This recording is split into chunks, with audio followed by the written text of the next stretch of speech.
अस्सलाम वालेकुम, good morning, सुबह बखैर। मैं उम्मीद करती हूँ कि आप सब खैरियत से होंगे, अपना और अपने आसपास के लोगों का बहुत बहुत बहुत सारा ख्याल रख रहे होंगे।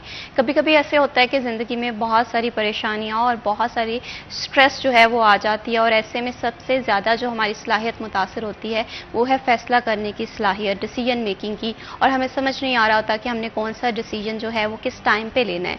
तो ऐसी सिचुएशन में सबसे पहले अपने आप को रिलैक्स रखें, कूल माइंड रखें, और उसके बाद देखें कि जो फ़ैसला आपकी ज़िंदगी के लिए बेहतर है उस फ़ैसले को करिए। और कभी कभी ऐसा होता है कि इंसान का जो माइंड है और जो उसका दिल है वो उस फ़ैसले को करते हुए बहुत तज़ब्ज़ुब का शिकार होता है। तो ऐसी सिचुएशन में अपने सारे मामला जो हैं वो अल्लाह ताला के सुपुर्द कर दें, क्योंकि अल्लाह ताला बेहतरीन फ़ैसला साज़ हैं, और जो वो फ़ैसला करते हैं वो हमारे हक़ के लिए भी बेहतर होता है और हमारी ज़िंदगी के लिए भी बेहतर होता है। तो बस पूरी उम्मीद रहें ज़िंदगी में, और जितनी हो सके पॉजिटिविटी बांटें। बढ़ाते हैं प्रोग्राम को आगे और चलते हैं हमारे पहले सेगमेंट टुडेज़ वेदर की जानिब। फैसलाबाद के मौसम के हवाले से बात करें तो माह अप्रैल के आगाज़ में ही बहुत ज़्यादा गर्मी की शिद्दत में इजाफा हो गया था, लेकिन गुज़श्ता रोज़ जो हुई है बारिश, परसों उससे मौसम की जो शिद्दत थी गर्मी की उसमें कमी आई है। और टेम्परेचर के हवाले से बात करें तो ज़्यादा से ज़्यादा टेम्परेचर 36 सेंटीग्रेड और कम से कम 22 सेंटीग्रेड रहने का इम्कान है। ताहम आइंदा 24 घंटों में बारिश की कोई भी पेशगोई नहीं की गई, और उम्मीद ये की जा रही है कि जिस तरह से मौसम ज़्यादा से ज़्यादा गर्म होता हुआ दिखाई दे रहा है, तो माह अप्रैल का जो टेम्परेचर है वो बहुत ज़्यादा बढ़ जाएगा। और इसके साथ साथ अगर तेज़ हवाओं की बात करें तो दोपहर में या सुबह के औकात जो मौसम है वो काफ़ी ज़्यादा गर्म रहता है। रात के औकात में देखा जाता है कि मौसम की शिद्दत जो है वो थोड़ी बेहतर हुई है और गर्मी में कमी आई है। लेकिन इस तरह की सिचुएशन रही तो बहुत जल्दी, जिसे कहते हैं हीट स्ट्रोक का ख़तरा भी जो है सर में मंडरा रहा है। और हीट स्ट्रोक के हवाले से अगर स्पेसिफिकली बात करें तो इसके लिए एहतियाती तदाबीरों को लाजमी फॉलो करें, क्योंकि इस तरह से है कि स्ट्रीक हीट जो है ये बहुत ही ख़तरनाक मसला है, जिसकी वजह से आपकी सेहत काफ़ी ज़्यादा मुतासर हो सकती है। तो जब भी घर से निकलें तो हेलमेट का इस्तेमाल करें, और इसी के साथ साथ जिसे कहते हैं सन ब्लॉक या स्किन केयर के जो प्रोडक्ट्स हैं उसे लाजमी यूज़ करें, से आपकी स्किन पे भी पॉजिटिव असरात होंगे और आपकी स्किन जो है वो मुज़र सेहत जो शुआएँ हैं उनसे भी महफूज रहेंगी। और अब बात करते हैं कुछ फैसलाबाद के अवाम के मसाइल के हवाले से। फैसलाबाद में किसान जो है वो काफ़ी ज़्यादा परेशान है। पाकिस्तान एक एग्रीकल्चर कंट्री है, लेकिन इसके बावजूद जो किसान हैं उन्हें उनके राइट्स नहीं मिल रहे।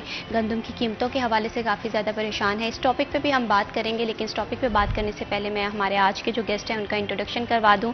हमें आज स्टूडियो में ज्वाइन किया है इमरान असलम ने, हमारे सीनियर रिपोर्टर हैं। अस्सलाम वालेकुम Imran, thank you so much for joining us. कैसे हैं आप? जी वेलकम। अल्हम्दुलिल्लाह मैं बिल्कुल ठीक हूँ। उन्हीं के साथ हमें ज्वाइन किया है मोहम्मद अली नारू ने, हमारे रिपोर्टर हैं, जर्नल बीट को देखते हैं और किसानों के मिसाल के हवाले से काफ़ी ज़्यादा मालूमात भी रखते हैं और काफ़ी नज़र भी रखते हैं। अब बात करते हैं गंदम की कीमत के हवाले से। अब गुज़श्ता साल भी देखें तो गंदम की कीमत जो है वो उस तरह से नहीं थी, जिसकी वजह से किसान काफ़ी ज़्यादा परेशान थे। और अभी भी पंजाब में या स्पेसिफिकली फैसलाबाद डिवीज़न के हवाले से बात करें तो फैसलाबाद में ये ऐलान किया गया है कि किसानों से गंदम जो है वो नहीं खरीदी जाएगी। ये मामला आखिर क्या है, ये मैं इमरान असलम आपसे पूछना चाहूँगी। जी बिल्कुल, जैसा कि पाकिस्तान की अराउंड अबाउट 70% जो एग्रीकल्चर है, लैंड है, उसमें आप देख सकते हैं कि हर सेक्टर में खुद का कफील है। कपास ले लें, गंदम ले लें, गन्ना ले लें, चावल ले लें, दीगर ज़रूरी अजनास ले लें।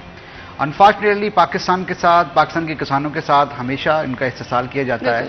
जब आप लोगों ने अपनी खादें और दीगर यूरिया खादें समेत दीगर सब्सिडीज़ और स्प्रे वगैरह बेचनी हो तो आप लोगों ने प्राइसेस को इंक्रीज़ करना है। जब किसानों से आपने गन्ना लेना हो, गंदम लेनी हो, दीगर चीज़ें लेनी हो तो आपने जो रेट है वो अपनी मर्जी के मुताबिक डालने हैं, जिसकी वजह से हमेशा किसानों से कोड़ियों के दाम जो है वो चीज़ें ली जाती हैं। फैसलाबाद डिवीज़न की बात करें तो फैसलाबाद डिवीज़न में 1,10,000 मैट्रिक टन जो गंदम है वो रिकॉर्ड है, जिसमें गंदम खरीदारी मराकज़ से हमने खरीदनी है, जो गोदामों में स्टॉक होती है, जिसमें अराउंड अबाउट 11 लाख गंदम की बोरियां होती हैं। 2022 से अब 2025 आ चुका है, फैसलाबाद से महकमा खुराक ने अभी तक किसानों से गंदम नहीं खरीदी। जैसा कि जो पीडीएम की गवर्नमेंट में यूक्रेन से और बैरून ममालिक से गंदम खरीदी गई थी, और जिनके जितने भी वो थे ट्रक्स वगैरह थे, जितना भी बहरी जहाज़ थे, वो अभी तक शिप्स पे पड़े हुए थे, गंदम नकारा हो चुकी थी। और उसी गंदम को यूटिलाइज करने के हवाले से इन्होंने रमज़ान पैकेज में दी, क्योंकि वो गंदम ख़राब होना शुरू हो चुकी थी, जिसपे नैब की जानिब से तहकीकात भी शुरू की गई। अब साल 2025 में गंदम खरीदारी के हवाले से फैसलाबाद डिवीज़न से ताहाल गंदम नहीं खरीदी जाएगी। महकमा खुराक का काम से जब हमारी बात हुई तो उनका यही कहना है कि क्योंकि हुकूमत पंजाब ने डिसाइड कर लिया है कि प्राइवेट सेक्टर के जरिए गंदम खरीदी जाएगी, चूंकि गवर्नमेंट ऑफ पंजाब का ये फैसला है, लिहाजा हम फैसलाबाद से नहीं खरीद रहे। अब वो जो किसान जो हर साल एक उम्मीद बांधे हुए थे कि हमने गंदम देनी है गवर्नमेंट को, अच्छे जो नर्क उन्होंने मुकर्रर किए हुए हैं, वो तो फिर नहीं ले रहे ना। तो गंदम आप लोग किस हद तक इनका मुआशी कत्ल कर रहे हैं कि किसान ना तो आप लोगों के जो मिल्स ऑनर्स हैं वो गन्ने की कीमत इनको दे रहे हैं और ऊपर से वो कहते हैं कि आप चीनी उठा लें। मतलब आप लोग जो प्री बार्गिंग और ये डीलिंग का इसका तरीकाकार ये कि जिसे कहते हैं कि किसानों पे ही उल्टा जो है इनका मुआशी कत्ल किया जाना है, इनको रिलीफ नहीं दिया जाना। बिल्कुल ऐसे। और ऑन अदर हैंड आप उनका मुदावा भी नहीं कर रहे ना, कम से कम उनका मुदावा कर दें, खादें, इसके साथ साथ स्प्रे वगैरह दीगर जो ज़रूरी अजनास हैं उनकी जो जिसे कहते हैं प्रोडक्शन के हवाले से जो अशिया इस्तेमाल करते हैं उनकी कीमतों में कमी करके उनको रिलीफ दें। उधर भी नहीं मिल रहा उनको रिलीफ, ऊपर से हर पूरा साल वेट करते हैं कि जनाब हमने गंदम हुकूमत पंजाब को देनी है इस नर के। अब देखें ना वो पोस्ट भी चल रही है, 2700 का पिज़्ज़ा है और 2700 का जनाब ये 2900 की जो गंदम ले रहे हैं। तो किस हद तक ये नारवा सलूक है कि आप लोगों के तांदे वाला, जड़ा वाला, चक जुमरा, समुद्री से लोग आते हैं जनाब ट्रकों की सूरत में कि गंदम हमने 11 मराकज़ में देनी है। बिल्कुल उनके तो फ्यूल के पैसे भी नहीं पूरे हो रहे, बाकी बात तो बात की है। तो ये जो चीज़ें आई थिंक इस पे हुकूमत पंजाब को नज़रसानी करनी चाहिए क्योंकि किसानों के मसाइल बेशतर हैं। अभी किसान का हाथ के रहनुमाओं की जानब से प्रोटेस्ट की कॉल दे दी गई है कि जनाब ये जो आप लोगों ने कीमत रखी हुई है ये ऊँट के मुंह में जीरे के मुतरादफ है, कौन देता है? 2025 जा रहा है, आपने हर प्राइस में डबल जो है प्राइस वेरिएशन की है, जबकि जो गंदम का नर्ख है वो अकॉर्डिंगली प्रीवियस ईयर के मुताबिक ही है। तो इस पे गवर्नमेंट ऑफ पंजाब को किसानों का कम से कम मुदावा करना चाहिए, किसानों का इस मौका पर साथ देना चाहिए। पाकिस्तान एक ज़रूरी मुल्क है, ऐसे में आप लोगों को क्या ज़रूरत पहुंची है कि जनाब आपने यूक्रेन और दीगर ममालिक से गंदम खरीदनी है? जो रिकॉर्ड था उसके मुताबिक 232 अरब से ज़ायद की जो गंदम थी वो खरीदी गई थी पिछले साल, जो जनाब दीगर मुल्क में जो है कहा गया कि हमारे पास पड़ी हुई है। तो आई थिंक इस पर बड़ी नज़रसानी की ज़रूरत है। फैसलाबाद आपको पता है कि ज़्यादातर देहाती यहाँ पर एरियाज़ हैं और वहाँ पे गन्ना ले लें, गंदम ले लें, पास ले लें, दीगर ज़रूरी अजनास ले लें, तो बड़ा एक किसानों का एक जुड़ा हुआ है इनके साथ एम्बिशंस कि इनको रिलीफ दिया जाए, लेकिन सैडली कुछ भी नहीं मिल रहा। बिल्कुल ऐसे ही है इमरान असलम। अगर महंगाई के हवाले से बात करें तो महंगाई जो है वो आसमान से बातें कर रही है, जिसमें आटे की प्राइस देख लें, अगर दालों की प्राइस देख लें या चीनी की प्राइस देख लें, जो आसमान से बातें कर रही है। और ऐसे में जो हमारा किसान तबका है वो काफ़ी ज़्यादा परेशान नज़र आ रहा है क्योंकि उसे अपनी ज़िंदगी के मामलात को भी देखना है। एक तरफ अगर गंदम के हवाले से उसे नफ़ा नहीं दिया जाएगा तो वो आइंदा आने वाले सालों में सोचेगा क्या क्या वो अपनी ज़मीन पर गंदम उगाएगा या नहीं, जिसकी वजह से पाकिस्तान जो है वो एग्रीकल्चर कंट्री है तो इसकी जो साख्त है ये भी मुतासिर हो सकती है। तो हुकूमत को चाहिए कि इस पे नज़रसानी करें और किसानों के जो राइट्स हैं उन्हें लाजमी दें। यहाँ पर मोहम्मद अली नारू मैं आपसे जानना चाहूँगी, किसान तबके के हवाले से हम बात करें। किसान तबका एक तो ये भी वजह है कि मौसमियाती तब्दीलियाँ हैं, इस वजह से काफ़ी ज़्यादा परेशान है, फसलें मुतासिर हैं और ऐसे में गवर्नमेंट की जानिब से ये ऐलान कर दिया जाए कि जो गंदम है वो उनसे नहीं खरीदी जाएगी स्पेसिफिकली फैसलाबाद डिवीज़न में, तो वो तो काफ़ी ज़्यादा परेशान है इस वजह से। सीनत, पहले तो शुक्रिया आपका प्रोग्राम में वक्त देने के लिए। देखें, किसानों के हवाले से या गंदम के हवाले से या मजमूई तौर पर ज़राअत के हवाले से बहुत से मसाइल चल रहे हैं मुल्क पाकिस्तान में और ये कोई ऐसी चीज़ें नहीं है जो अचानक से रूनमा हो जाती हैं या हमें पता नहीं था कि गंदम काश्त की गई है, बाद में गंदम की कटाई होनी है, बाद में गंदम बिकनी भी है या फिर उसको प्राइवेट सेक्टर में बेचना है या फिर सरकार ने खरीदना है। तो ये कोई ऐसी चीज़ें नहीं है जो रातों रात अचानक से तब्दील हुई हैं, इसकी मुकम्मल मनसूबाबंदी होती है। अब होता ये कि हमारे जो इदारे हैं या हमारे जो हुक्मरान हैं या कह ले कि जिन्होंने गंदम की खरीदारी करनी है, जिन्होंने बेचनी है, तो किसान के साथ हर मर्तबा एक नारवा सलूक अपनाया जाता है। वो ये कि भेड़िए के सामने गोश्त डाल दिया जाता है और उसको खुला छोड़ दिया जाता है कि तुमने इसके साथ जो करना है वो कर दो। किसानों को भी ऐसे ही मिडिल मैन के हाथों में, आड़तियों के हाथों में छोड़ दिया जाता है। जब गंदम की खरीदारी की बारी आती है कि आपने जिस रेट पर जो करना है इनके साथ कर लें, जब इनकी गंदम कुछ रह जाएगी तो फिर हम देखेंगे कि हमने इनके साथ क्या करना है। अब यहाँ पर किसान दाद का मुस्तहिक है या फिर किसान को जगाने की ज़रूरत है कि जनाब आप अपने साथ जो होने वाला जुल्म है, जो नारवा सलूक है, उसके कहीं ना कहीं जिम्मेदार आप लोग खुद भी हैं। किसी भी सेक्टर के साथ कोई ज्यादती होती है तो उसका जो हल होता है, जो आवाज़ होती है, वो उठाना पड़ती है। और हम देख रहे हैं कि किसान के साथ ये आज इन्हीं सालों का मामला नहीं है, दहाइयों से चलता आ रहा है और किसान चुप करके एक दो एहतजाज करता है और वो भी एहतजाज उसके नुमाइंदे या वो जो सदारती इनके किसान बोर्ड हैं या जो भी तंजीमें हैं वो आगे आती हैं और एक दो रोज़ा एहतजाज करती हैं, गंदम के खोशों को आग लगाते हैं, मेन रोड ब्लॉक करते हैं और एक दो रोज़ा एहतजाज के बाद समझते हैं कि अब इनके मसाइल हल हो जाएंगे। लेकिन वो 2 रोज़ के बाद असल मसाइल शुरू होते हैं कि मामला होना क्या है इनके साथ। देखें, मुस्तकिल मिजाजी किसी भी मामले को बेहतर तरीके से टैकल करने का अंदाज होता है। किसानों को चाहिए, अगर गंदम इस बार भी ज्यादती हो रही है, बजाय के इंतजार करें हुकूमत क्या एक्शन लेती है क्या नहीं लेती। और ये कोई एक बार का वाकया नहीं है, ये हर साल इनके साथ होता आया है, क्योंकि जब भी इन्होंने खादें खरीदनी है इनके साथ ज्यादती की जाती है, स्प्रे के मामले में ज्यादती की जाती है, ट्यूबवेल चलाने के मामले में ज्यादती की जाती है, बिजली की कीमतों के हवाले से ज्यादती की जाती है। आ जाकर पिस्ता किसान है जिसने फूड सिक्योर करना है, आपने जिसने आपको फूड सिक्योरिटी देनी है, जो आपकी ज़राअत लेकर चल रहा है, जो आपके मुल्क का माशी रीढ़ की हड्डी बना हुआ है, आपने उसको नुकसान पहुंचाना है और वो हर बार चुप कर जाता है इस दिलासे के बाहर कि अगली बार सही, अगली बार देखा जाएगा, और नुकसान में जाता है। कई किसान अपनी जिंदगी की बाजियां हार जाते हैं, लेकिन फिर भी हमारे हुक्मरान होश में नहीं आते। तो होश में आने की जरूरत अब किसको है? वो किसानों को खुद होश में आने की जरूरत है।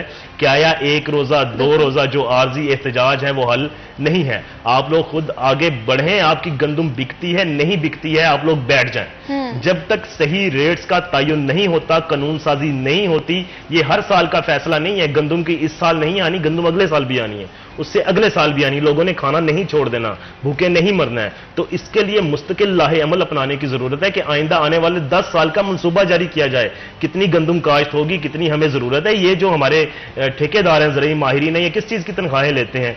फूड डिपार्टमेंट हमारा किस चीज के लिए बैठा हुआ है कि ग़िज़ा कितनी चाहिए कितनी नहीं चाहिए? अभी भी अल्लाह वारिस अल्लाह तवक्कल करके हमने वो चीजें छोड़ देनी है कि देखी जाएगी, हर साल आएगा कितनी गंदम आई है, फिर देखेंगे। किसान बेचारा डुलता है, मरता है, तड़पता है, पिसता है। आ जाकर सारे का सारा नुकसान किसान का ही क्यों? जो मिडिल मैन है वो बैठे बैठे हजारों लाखों का मुनाफा ले जाता है, पूछने वाला कोई नहीं है। ब्यूरोक्रेसी क्या कर रही है? तो सबको इंसाफ के कटघरे में लाने की जरूरत है। मसला यह है कि अशराफिया के मफादात जिस चीज के साथ जुड़ जाते हैं वो चीज उनके हक में चली जाती है, बकिया नुकसान किसान के जिम्मे में आ जाता है। और क्या किसान अपना जहन बना ले? इस बार लाचार होने की जरूरत नहीं है कि आप जी जुल्म सह रहे हैं, हम क्या कर सकते हैं। आप भाई सब कुछ कर सकते हैं।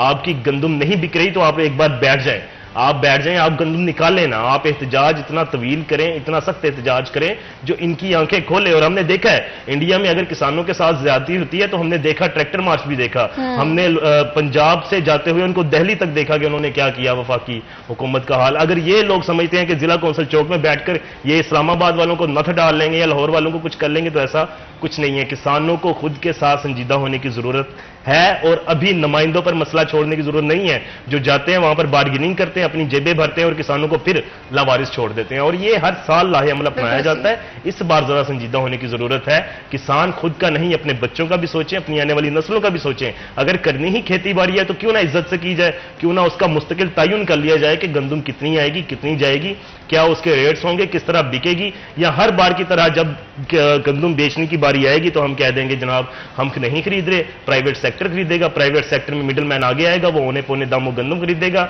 जैसे ही गंदम की बिकनी बढ़ जाएगी फिर अचानक से गवर्नमेंट खरीदेगी, हमने भी गंदम खरीदनी है। तो किसान कहां पे गया? किसान की तो फिर जीरो पॉलिसी होगी। तो यहां पर अब इस बार किसान को होश के नाखुन लेते हुए एक मुनज़्ज़म हिकमत अमली देखें। ये जो आपकी तंजीमें बनाई जाती हैं, ये किसान बोर्ड बना बैठा है पंजाब का, और भी इनकी तंजीमें हैं किसान रहनुमाओं की, तो ये बाकायदा किस चीज के लिए बैठे हुए हैं? इनके पास ओहदे हैं, क्या करना है? इन्होंने जाकर इस्लामाबाद या लाहौर में बैठकर 2 दिन में सारे के सारे मामला तय कर लेने हैं। और बाद में होता क्या है, किसान को दिलासा दे दिया जाता है अगले साल का, और अगला साल आने पर दोबारा से वही पॉलिसी अपनाई जाती है। अगर तो किसान खुद के साथ इस चीज पर रजामंद है और वो कहता है कि मैंने ये चोट सहनी है, मैंने ये नुकसान सहना है, मैंने हर साल अपनी मेहनत को ये जो भाव पे बेच देना रहे सहे पर, तो फिर तो किसान के लिए ठीक है कि वो इंतजार करे हुकूमत क्या करती है। वो वरना इंडिया के किसानों की मिसाल हमारे सामने है, बांग्लादेश के किसानों की मिसाल हमारे सामने है। खुद आगे बढ़े, इनको नट डालें, क्योंकि आपने मेहनत की है, अपनी मेहनत का पैसा आपने खुद वसूल करना है। बिल्कुल ऐसे ही है। किसान जो है वो पाकिस्तान की और पाकिस्तान की एग्रीकल्चर की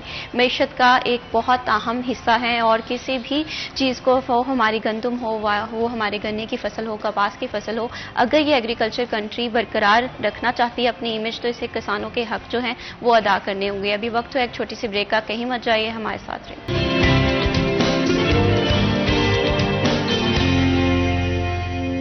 सिटी एट 10 में वंस अगेन खुशामदीद। बात हो रही है फैसलाबाद के अवाम के हवाले से, फैसलाबाद के किसान के हवाले से काफ़ी ज़्यादा परेशान नज़र आ रहे हैं, क्योंकि गंदम की कीमत जो है वो ना होने के बराबर है और गवर्नमेंट की जानिब से ये ऐलान भी किया गया है कि इस दफ़ा जो किसानों से फैसलाबाद डिवीज़न में गंदम नहीं खरीदी जाएगी। इसी मसले पर हम बात कर रहे हैं। हमारे साथ इमरान असलम भी मौजूद हैं। और इमरान असलम, यहाँ पर मैं आपसे ये जानना चाहूँगी कि जो गंदम की कीमत है ये बढ़ा तो बल्कि कम कर दी गई है। जैसे आपने बताया कि 2700 का पिज़्ज़ा जो है वो मिल रहा है और इसके बरअक्स जो है गंदम की कीमत भी इतनी कम कर दी है। एक तरफ पाकिस्तान एग्रीकल्चर कंट्री है और दूसरी जानिब किसानों के साथ ये हाल किया जा रहा है। अगर हमारे पास इनफ गंदम है तो ये क्यों इंपोर्ट की जाती है? वही तो एक सवालिया निशान है कि अगर पाकिस्तान के पास गंदम है तो ऐसी कौन सी ज़रूरत को आन पहुंची है कि ये बैरून ममालिक से गंदम खरीद रहे हैं। अगर बात करें तो जैसा कि बात हो रही थी 2023 में यूक्रेन समेत 12 ममालिक से गंदम खरीदी गई। क्या पाकिस्तान में जो मौजूद गंदम हराम है, यूक्रेन और दीगर ममालिक की गंदम हलाल है, कि पाकिस्तान के किसानों को प्रिविलेज नहीं दी गई? ऊपर से आप इनके नर्क ऐसे लगा दिए कि जनाब ये तो वही ऊंट के मुंह में जीरे के मुतरादिफ है। इतने कम नर्क लगा दिए कि किसानों का मैं समझता हूं कि इस्तेसाल किया जा रहा है। अगर किसान बढ़ते हैं, जैसे बात हो रही थी प्रोटेस्ट की, अगर लास्ट ईयर मुझे याद है कि पंजाब असम्बली के बाद जब किसानों ने एहतजाज किया, उन पर लाठी चार्ज किया गया, उन पे वाटर कैनन का इस्तेमाल किया गया, शेलिंग की गई, जस्ट बिकॉज कि वो वहां से निकल जाएं। तो इनको चाहिए, कम से कम हुकूमत पंजाब को चाहिए कि किसानों का इस्तेसाल ना करें। एक बंदा जिसका सारा रोजगार वाबस्ता उसकी ज़राअत के साथ जुड़ा हुआ है, हमने उसको जनाब इस्तेसाल इस तरह कर दिया है कि पहले हमने उसको खादें महंगी भेजी और इसके साथ साथ दीगर जितने भी आप ले लें, कितने किसान हैं जिनको सोलर्स दिए गए हैं, इन्होंने सोलर स्कीम निकाली, कितने किसान हैं जिनको मुफ्त ट्यूबवेल्स दिए गए हैं? नहीं, क्योंकि इनके जितने भी महकमा खुराक ले लें, महकमा ज़राअत के अफसरान ले लें, कभी इन्होंने फैसलाबाद तहसील सदर और दीगर तहसीलों के जितने भी देहात है वहां पर जाके कभी किसानों की दादरसी की, किसानों के मसाइल का हल निकाला? नहीं।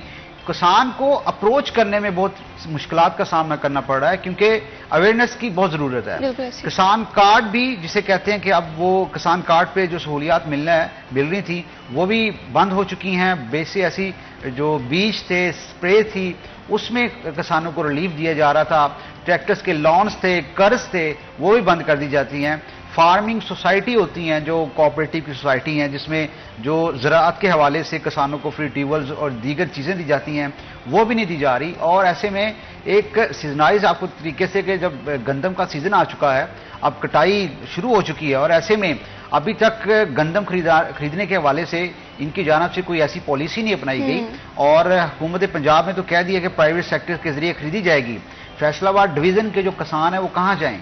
वो अपनी जो गंदम है, जखीरा इतना बढ़ चुका है, और अगर ये गंदम खरीदते हैं, जैसा कि बात हो रही थी लास्ट दिनों ब्रेक भी खबर की थी कि फैसलाबाद के जो गोदाम नंबर 3 है सेंटर, वहां से गंदम चोरी का इंकशाफ हुआ, 2 फूड इंस्पेक्टर को मुअत्तल भी कर दिया गया है। यानी कि आप लोग किसानों से कोड़ियों के दाम गंदम खरीदते हैं, वही गंदम फिर चोरी करवा दी जाती है। ये फैसलाबाद की नहीं, पूरे पंजाब में कहीं ना कहीं आपको गोदामों से गंदम चोरी के वाकया देखने को मिलेंगे, क्योंकि किसान को हमेशा इन्होंने जनाब पसे पर्दा डाला हुआ है। 70% हमारा जितना भी रेवेन्यू अगर जनरेशन किया जाए बिल्कुल तो इस तरह से इमरान असलम, इस तरह से लग रहा है कि किसानों को जो है वो नाउमीद किया जा रहा है, क्योंकि किसान वो तबका है जो बहुत पुरुमीद रहता है।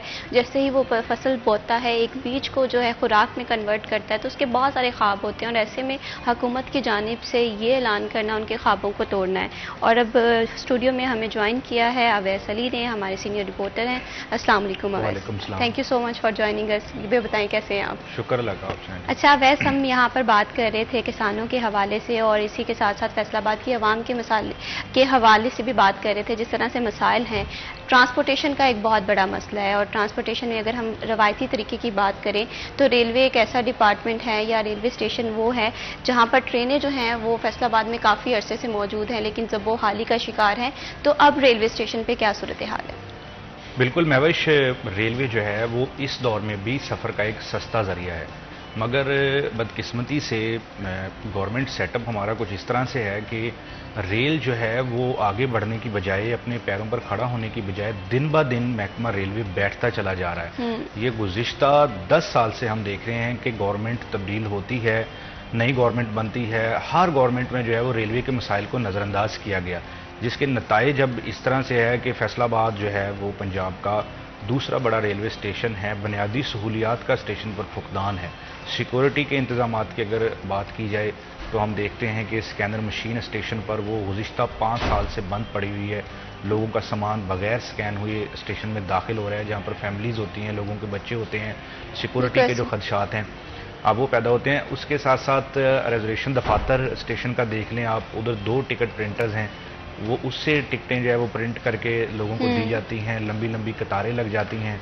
यानी इस जदीद दौर में भी हम देख रहे हैं कि जो छोटे छोटे मसाइल हैं स्टेशन पर वो हल नहीं किए जा रहे और लोगों के लिए मुश्किलात पैदा की जा रही हैं। लेकिन सबसे अहम बात यह है कि इसके बावजूद लोग रेलवे का सफ़र करना चाहते हैं। हम देखते हैं कि रेलवे के रेवेन्यू में इजाफा होता है, दीगर ट्रांसपोर्ट की निस्बत लोग फैसलाबाद से कराची, इस्लामाबाद, रावलपिंडी, यहाँ तक कि लाहौर के सफ़र के लिए भी सुबह के औकात में जो गौरी एक्सप्रेस लाहौर जाती है वो ट्रेन भी फुल होती है। लोग इसलिए सफ़र को तरजीह देते हैं कि सफ़र का सस्ता ज़रिया है और दूसरा लोग ट्रेन सफ़र करना चाहते हैं। ये तमाम तर सूरत हाल के बावजूद हम ये देखते हैं कि जो रेलवे हेडक्वार्टर है, जो वजारत रेलवे है, वो रेल को खड़ा करने की बजाय इंतज़ामी अमूर में उन्होंने जो है वो रेलवे को डाला हुआ है। नाकस इंतज़ामी अमूर की वजह से ट्रेनें बर वक्त नहीं पहुंचती, तख़ीर का शिकार होती हैं और उसके साथ साथ जो ट्रेन का जो अमला है उसकी बर वक्त तनख्वाहें नहीं दी जाती। रेलवे मुलाजमीन की तनख्वाहें बहुत तख़ीर के साथ 2-2, 3-3 माह बाद उनको तनख्वाहें मसूल होती हैं और जो शॉर्टेज ऑफ स्टाफ है उसको पूरा नहीं किया जाता। जो पहले से मुलाजमीन है उनके लिए मुश्किलात पैदा की जाती हैं। ये तमाम तर जो मसाइल हैं। अच्छा, अब महकमा रेलवे ने यह सोचा कि कुछ ट्रेनें जो हैं वो निजी कंपनी के सपुर्द करेंगे तो उसके रिजल्ट्स जो हैं वो अच्छे आएंगे, ट्रेन दोबारा से अपने पैरों पर खड़ी होगी। वो भी इन्होंने करके देख लिया। 2-3 ट्रेनें जो फैसलाबाद से कराची के लिए जाती थी उनको निजी कंपनी के हवाले किया गया, मगर वो उस तरह से ट्रेनें नहीं चल सकी। तो इसके लिए जो है अब वो एक कॉम्प्रिहेंसिव मनसूबाबंदी हम ये कह सकते हैं कि रेलवे को करनी चाहिए, क्योंकि हमारे हमसाया मुल्क में आप देख लें मैविश के ट्रेन का सफ़र कितना ज़बरदस्त है और उनकी ट्रेन जो है वो कहाँ तक पहुँच चुकी है। हमारे अब भी आज से 50 साल कबल या 60 साल कबल जो ट्रेन का सिस्टम था, ये पाकिस्तान का वो अदारा है वो वहीं खड़ा हुआ है, उसमें किसी किस्म की कोई तब्दीली जो है वो हम नहीं देख रहे। तो लोग ये चाहते हैं कि लोग ट्रेन का सफ़र भी करना चाहते हैं और लोग जो है उनकी डिमांड है कि रेलवे में तब्दीली लाई जाए, रेलवे के जो तमाम तर शोबा जाते हैं उनको एक्टिव किया जाए, प्रोफेशनल्स लोग जो हैं वो वहाँ पर तैनात किए जाएं। ये अब पुराना सिस्टम हो चुका है जो हम किसी भी स्टेशन पर देखते हैं।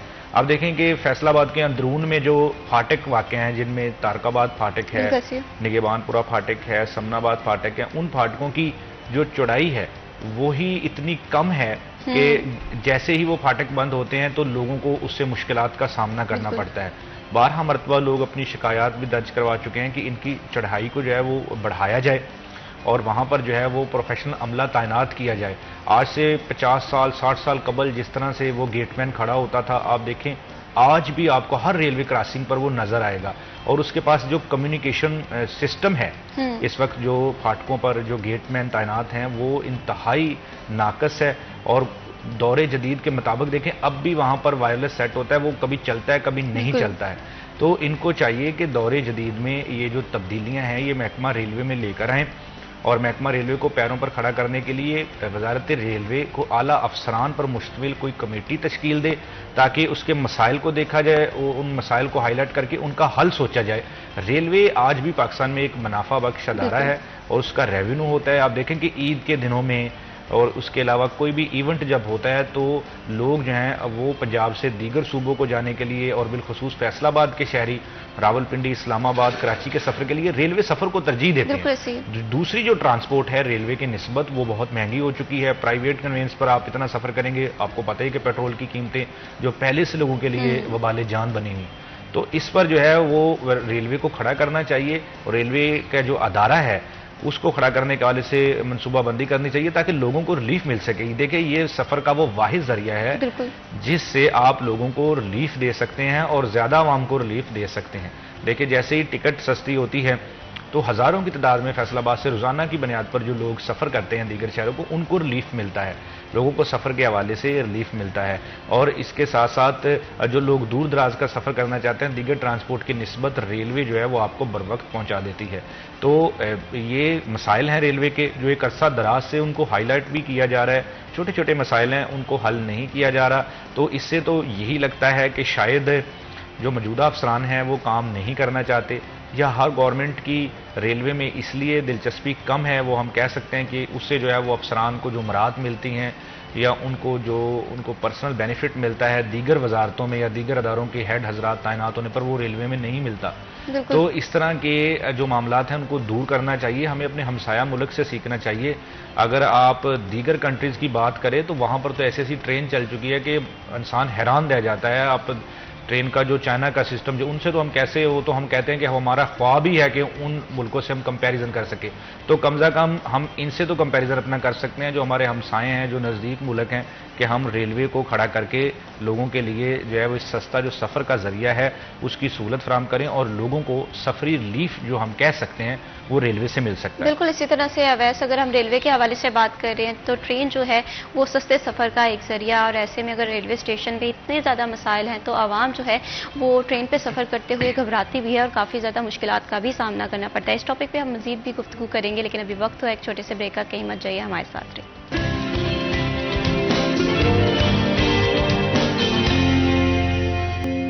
सिटी एट 10 में वंस अगेन खुशामदीद। बात हो रही थी रेलवे डिपार्टमेंट के हवाले से। सफ़र कोई भी हो, फैसलाबाद की आवाम चाहती है कंफर्ट हो और उनके शहर में ही तमाम बुनियादी सहूलियात जो है सफरी सहूलियात मौजूद हों, लेकिन ऐसे में बहुत सारी सिचुएशंस हैं, बहुत सारे ऐसे मामलात हैं, वो रेलवे के हों, वो फ़्लाइट ऑपरेशंस हों, काफ़ी ज़्यादा मुतासिर नज़र आ रहे हैं। जैसे रवां साल जो हज फ़्लाइट्स हैं वो फैसलाबाद से ऑपरेट नहीं हो रही, ताख़ीर है, तो ये मामला आखिर क्या है, इस पर मैं इमरान असलम आपसे अपडेट लेना चाहूँगी। जी देखें, अगर बात करें तो हर साल पंजाब से मुल्क भर के दीगर जो एयरपोर्ट्स हैं वहाँ से फ़्लाइट ऑपरेशन का बाज़ाब्ता तौर पर आगाज़ होता है। 29 अप्रैल से मुल्क के दीगर एयरपोर्ट से जो आज़मीन हज हैं उनकी सहूलत के लिए फ़्लाइट ऑपरेशन शुरू कर दिया जाएगा, लेकिन फैसलाबाद से रवां साल हज फ़्लाइट ऑपरेशन नहीं शुरू होगा।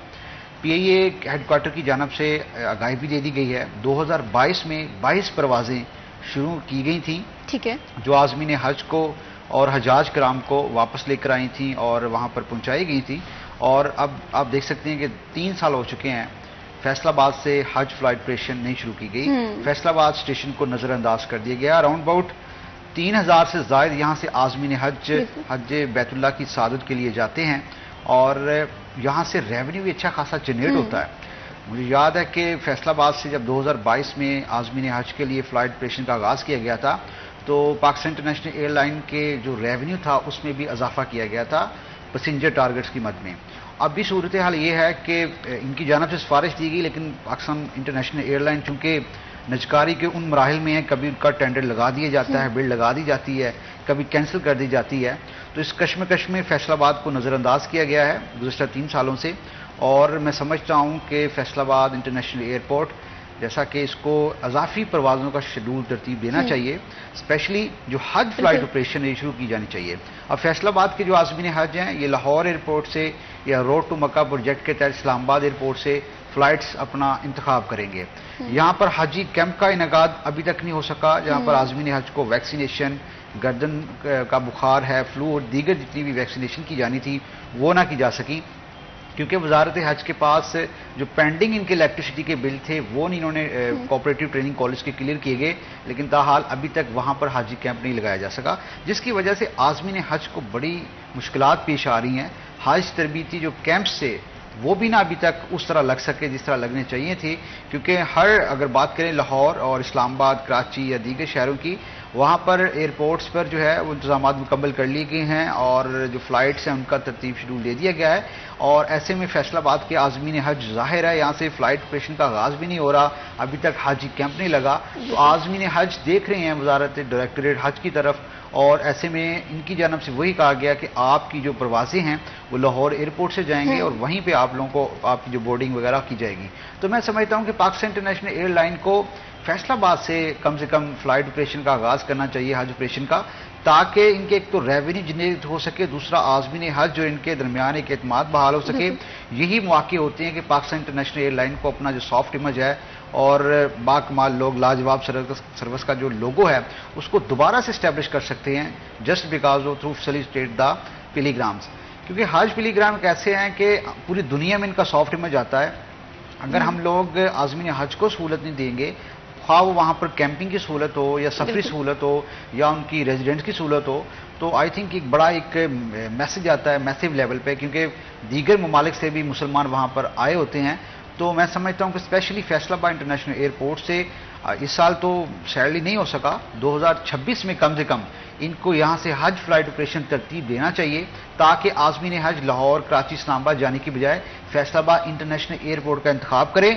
यहाँ से आए लोग सरगोदा से, शिवपुरा से, दीगर जितने शहरों से जिनको टिकट्स नहीं मिलती, तो फिर फैसलाबाद इंटरनेशनल एयरपोर्ट का इंतखाब करते हैं। यहाँ से आसानी से पाकिस्तान इंटरनेशनल एयरलाइन उनको टिकट दे देती है, और ऐसे में आई थिंक एयरपोर्ट और इस तरह पीआईए का जो रेवेन्यू है सिस्टम, उसमें भी काफ़ी हद तक इजाफा देखने को मिल सकता है। और ऐसे में वजारत हज को भी चाहिए कि तमाम अदारों को ऑन बोर्ड लेकर कम से कम फैसलाबाद में हज फ्लाइट ऑपरेशन का तरतीब देना चाहिए, ताकि एक तो आज़मीन हज को फैसिलिटेट किया जा सके, दूसरा ये कि आप लोग अपने रेवेन्यू इजाफा कर सकते हैं, तीसरा ये कि कम से कम पाकिस्तान इंटरनेशनल एयरलाइन का फैसलाबाद में जो फ्लाइट ऑपरेशन है उसको वो मौसर जिसे कहते हैं कि सफरी सहूलत मुयसर आ सकती है। और वो जो कह रहे हैं कि फैसलाबाद से बिजनेस नहीं जा रहा है, यहाँ पर पैसेंजर टारगेट्स नहीं है, तो टारगेट्स आप लोग यहाँ से फ्लाइट शुरू करेंगे तो टारगेट्स बेहतर हो सकते हैं। तो ये चीज़ें हैं जो देखने को मिलती हैं। और जिस दफ़ा कोटा भी मुकर्रर किया था, अभी 10,000 मजीद सऊदी अरब की जानब से जो वजारत हज उसको कोटा दिया गया, जो रह जाने वाले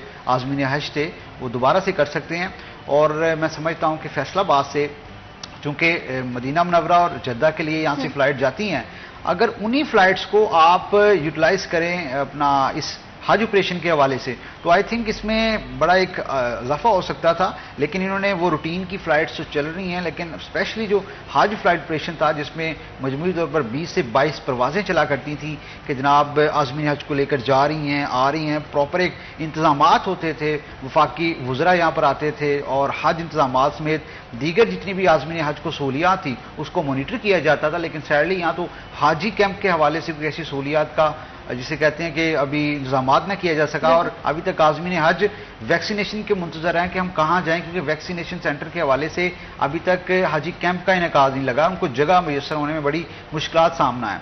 तो ये हाजियों के मसाइल हैं जिसमें फ़्लाइट ऑपरेशन है, हाजी कैंप है, इसके साथ साथ हज तरबियत वर्कशॉप्स हैं, वो क्योंकि प्राइवेट सेक्टर तो कर रहा है, जो प्राइवेट के थ्रू जा रहे हैं वो तो अपनी तमाम जो इंतजामात हैं मुकम्मल करवा रहे हैं, टिकट से लेकर आज़मीन हज की तरबियत तक, और ऐसे में तमाम उनको मनासिक हज भी सिखाए जा रहे हैं। लेकिन फैसलाबाद में जो सरकारी सतह पर कम से कम पाकिस्तान इंटरनेशनल एयरलाइन और वजारत हज को इन इंतजामात को टैकल करना चाहिए ताकि आज़मीन हज के जो मसाइल है वो कम हो सके। बिल्कुल ऐसे ही है इमरान, आज़मीन हज को जो बुनियादी सहूलियत है वो उनके ही शहर में मिलनी चाहिए। जहाँ तक बात हो रही है कि फ़्लाइट टारगेट नहीं पूरा हो रहा, तो फैसलाबाद एक बड़ा शहर है और इसके साथ साथ यहाँ पर आसपास के बहुत सारे लोग भी हैं जो रोज़ाना यहाँ पर भी ट्रैवल करते हैं बुनियादी सहूलियात के लिए। तो अगर एक दफ़ा फ़्लाइट ऑपरेशन फैसलाबाद में ये हज ऑपरेशन अगर आइंदा साल स्टार्ट होता है तो ये बहुत ही खुशाइंद बात होगी। वैसे यहाँ पर मैं बात करूँगी क्योंकि हम सफ़र के हवाले से स्पेसिफिकली बात कर रहे हैं, तो रेलवे भी सफ़र का एक ज़रिया है। तो शहरी क्या रेलवे के प्रॉब्लम से भी काफ़ी ज़्यादा मुश्किलात का सामना करना पड़ता है, जिस तरह आपसे निशानदेही की कि सिक्योरिटी की सिचुएशन काफ़ी ज़्यादा ख़राब है, बैठने के लिए वहाँ पर नशिस्तें नहीं मौजूद हैं, इसके साथ कौन कौन सी और भी मुश्किलात का सामना करना पड़ रहा है शहरियों को? बिल्कुल महविश, मुसाफिरों को तो मुश्किलात का सामना करना पड़ता है। जैसा कि आप कह रहे हैं कि बैठने के लिए जगह जो फैमिलीज़ वेटिंग हॉल स्टेशन पर बनाया गया है वो बिल्कुल भी ऐसा नहीं है जहाँ पर फैमिलीज़ बासानी बैठ सकें और ट्रेन का इंतज़ार कर सकें। वहाँ पर बुनियादी सहूलियात मौजूद नहीं हैं। जो बेंचेस है वो इंतहाई कम तादाद में फैमिलीज़ वेटिंग हॉल में पड़े हुए हैं। तो जो मुसाफिर हैं वो प्लेटफार्म पर बैठकर इस शदीद गर्मी में ट्रेनों का इंतज़ार करने पर मजबूर होते हैं। तो जैसा कि अब गर्मी में इजाफा हो रहा है, आए रोज़ जो है वो गर्मी की शिद्दत बढ़ रही है, तो इस शदीद गर्मी में जो पैसेंजर्स स्टेशन पर आते हैं उनके बैठने के लिए इंतज़ामात बेहतर बनाना होंगे। बिलखसूस फैमिलीज़ के लिए जो फैमिलीज़ वेटिंग हॉल है उसको बढ़ाना होगा, वहाँ पर बेंचेस की तादाद जो है वो बढ़ानी होगी ताकि लोग बासानी ट्रेनों का इंतज़ार कर सकें। क्योंकि हम देखते हैं कि हर ट्रेन जो है वो 1 से 1.5 घंटा तख़ीर का शिकार होती है, और जब गर्मी में इजाफा हो जाता है तो तब तो 3 से 4 घंटे भी ट्रेनें बाज़ स्टेशन पर तख़ीर से पहुँचती हैं। तो उससे जो है वो मुसाफिरों को इंतज़ार की अज़ियत का सामना करना पड़ता है।